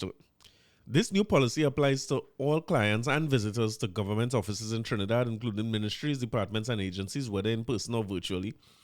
What? Wait. There was a dress code for virtual... Anyway. Additionally, it extends to clients and visitors to government offices under the purview of the central government in Trinidad and Tobago. So think about this, right? We're talking about how much people coming in on cruise ships. Think of what people wearing on a cruise ship. Imagine you're a foreign national, you're a freshwater, you're a tall socks and Jordans Yankee. You come back on your cruise ship to your homeland, you want to go in a government office to think. You have to walk with a long pants and you have to walk with leave where you is with enough clothes to reach Trinidad to make sure you're within the... Listen. It's one of the greatest. They say, however, the policy does not apply to non-offices, including schools, police stations, hospitals, health centers, and the courts, etc. So, I guess, good job, I suppose. What do you want to say about this? I have been talking about this for a long time. At least we headed in the right direction. I'm not sure why all they don't just say, move all them things immediately. But again, there's a general sense that Trinidad and Tobago have a set of people who irresponsible, and we need government ministers to come and tell us what to do and what we should be and how to dress and how to behave and all that type of thing. We need police, hopefully not the police and them who are allegedly collecting courts money and running a little side racket, right? But we need them to be able to tell us what to do and what not to do. So at least we still have a little bit of policing. Make sure you ain't no batty rider. If you could stay away from batty riders, you should be around in the public office. But at least you could wear a slipper and you know leave home with a whole set of things studying whether you could go in the government office or not. Listen, for now, I'm out. I want to leave only with two of my favoriteest Obia songs, Necromancy and Obia and Black Magic and all those types of things. Before I get into that, I want to say rest in peace to Budram Holas, one of the chutney legend who passed away last week. Just after I recorded, I got the information about him passing. It says he's Chatham Lion, and I'm hearing calls for him to be given national awards and so on. I will always champion these things. I hope we get to the point where we are more receptive and celebratory of our legends when they're here. You know what I mean? Not wait for them to give no award posthumously. And we have a way sometimes that you only find out about the greatness of some of these legends when they pass away. So I'm just reading a little piece of the article for you right before I play two of my favorite Obia songs. Tributes continue to pour in for Budram Holas, known as the Chatham Lion, who died on December 15 from a series of medical complications. Holas, who was a few days shy of his 70th birthday, was credited as one of the pioneers who helped establish the chutney music industry. With over 250 songs recorded and much more that he wrote, Holas was considered a legend who continued to passionately promote the craft despite the challenges. At 2023 Sukamana competition in February, Holas, who lost a leg to diabetes complications and an eye in a vehicular accident, was brought on stage in a wheelchair to perform one of his classics. The voice belied his visible weakened state and resonated with the audience. That is one of the things about singers. I guess you use your voice so much. You know, they say repetition is what's behind these developmental skills. That's when you use that voice so much. No matter you get older, you get weak, you get sick, that voice has always come true. The Ganesh Ustav Foundation said he had a voice like no other. Big Rich Zahir Khan said his death is another great loss to the industry. Family members said Holas died at the San Fernando General Hospital on Friday, where he was being treated for diabetes and other complications. Fans and others in the industry took to Facebook to remember the powerful singer who has entertained audiences locally and around the world with traditionally chutney bhajans and Indian classical songs. So just a quick minute to salute greatness. Always recognize it, right? I could get to one more Obia tune before I go.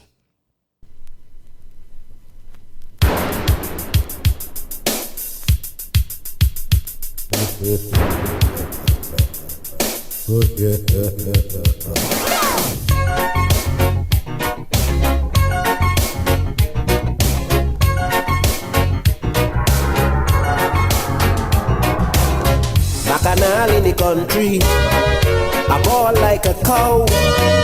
A girl want me marry, she want me marry now. Went and do evil things to me, in order that I should marry she. A voodoo man tell me they have my name in the cemetery. They put my family against me, just so. A voodoo man tell me me. They give me dead people bone and tea. They have me tied from my head to my toe. Don't care how I try, I properly tie. I want to go, let me go. I want to go, let me go. Yeah, I want to go, let me go.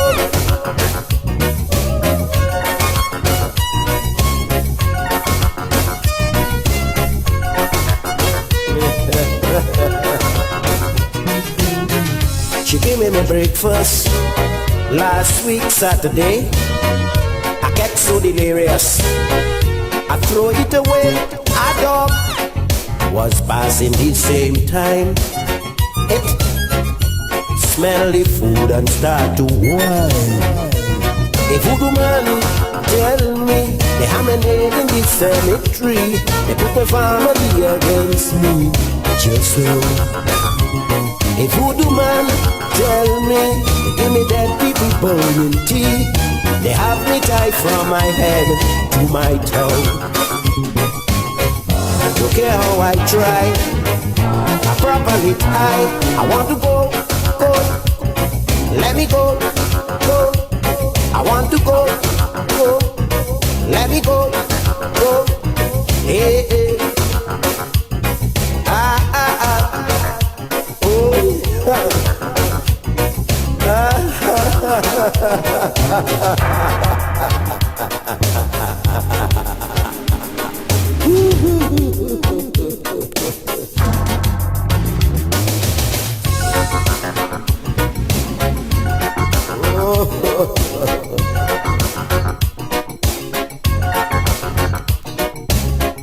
She believe in witchcraft, trap me with a bread. The food that she give me, drop the hair from my head. A bad thing when a man want more than one wife.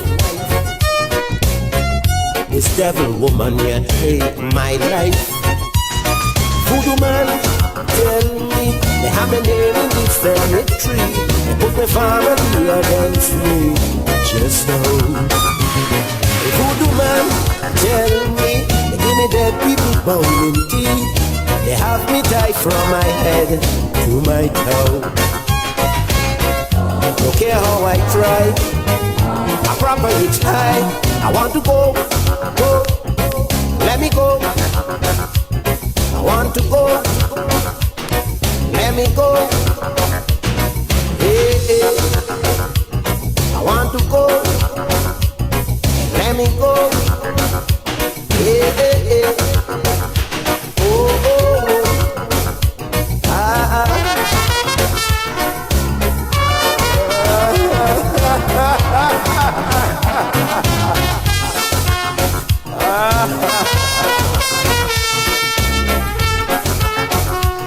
I want to go, let me go. I want to go, let me go. Yeah, yeah, yeah.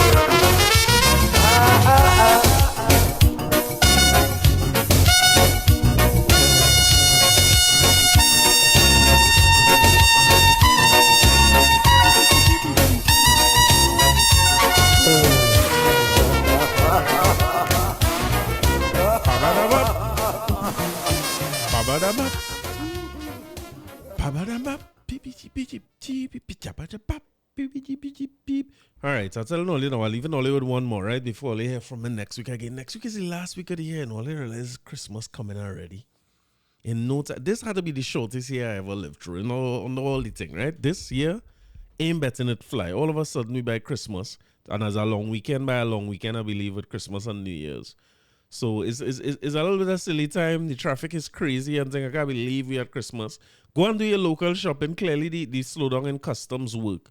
Because the way people shopping local, you could see nobody get a thing on time to gift nobody. And you now get inside with somebody, you're a woman, now good, you buy a nice gift for the woman, now you gotta go. You went and you splurge on nice things for this person. You went and you get Tiffany's diamonds and your Cartier and so on, and now you have to go and buy Mirage and Why Dilemma. just to make sure Christmas morning they have something to give people. But talk about nice things too, right?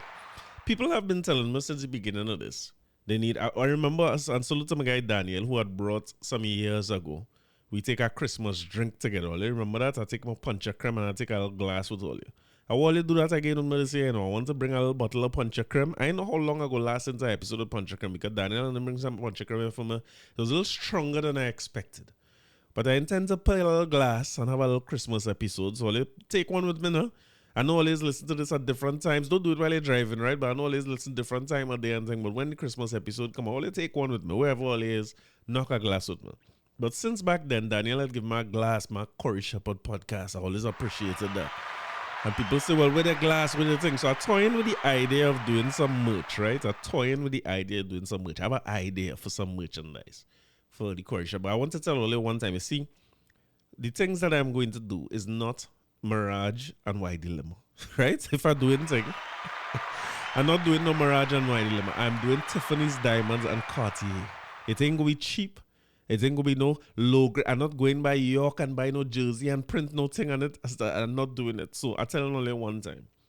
If you're willing to partake and you want to join the little movement and you want to show the little love, it's going to be expensive, right? It's going to be expensive.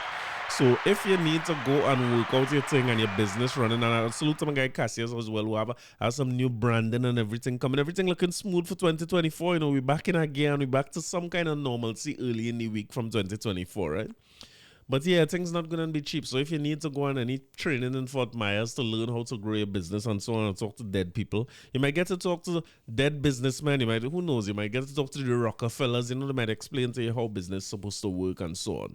But until then, I'm leaving all you with this one. This is one of my favorite tune about Obi, and all you have a safe week and take care of yourself till you hear from me again. Favorite Obi tune.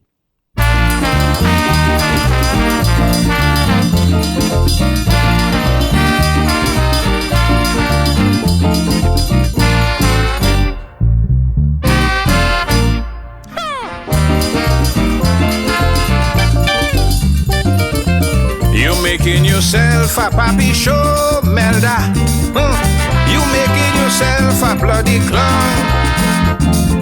Up and down the country looking for Obia, and your perspiration smells so strong. Well, girl, you only wasting your time. Obia wedding bells don't chime, and you can't trap me with necromancy. Melda, oh, you making wedding plan, carrying me name to Obia man. All you do can't get through. I still ain't going to marry to you. Oh,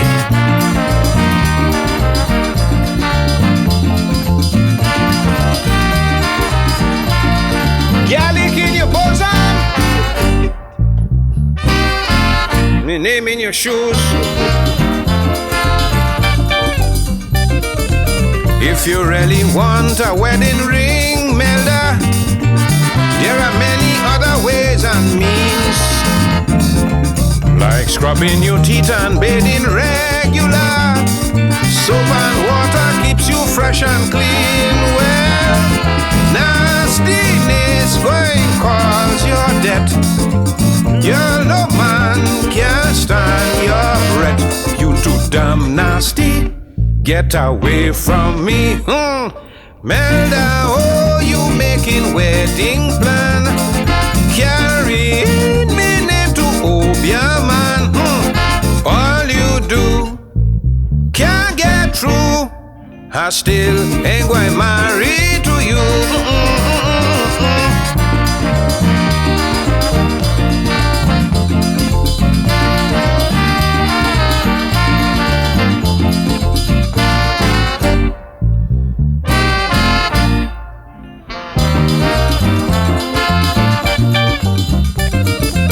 Look how many nights we hug up tight, tight, tight.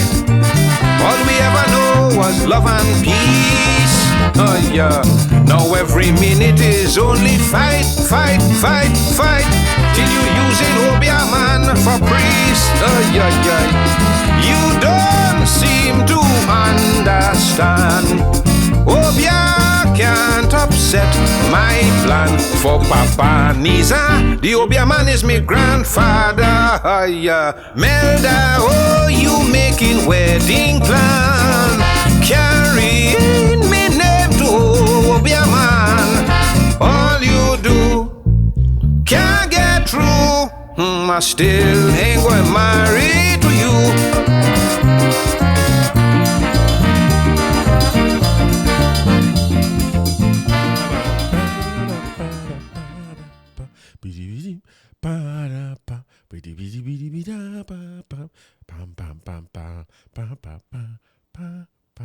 Hey, now, before I go, it's a long time I ain't girl is something now. Well, something before I go. You're making yourself a papi show partner. You're making yourself a bloody clown. Flying quite Miami, looking for Obia. Telling me that why your profit strong. Boy, don't fly quite Florida. Go Lake Koto or Moruga. Say foreign currency and pay in TT.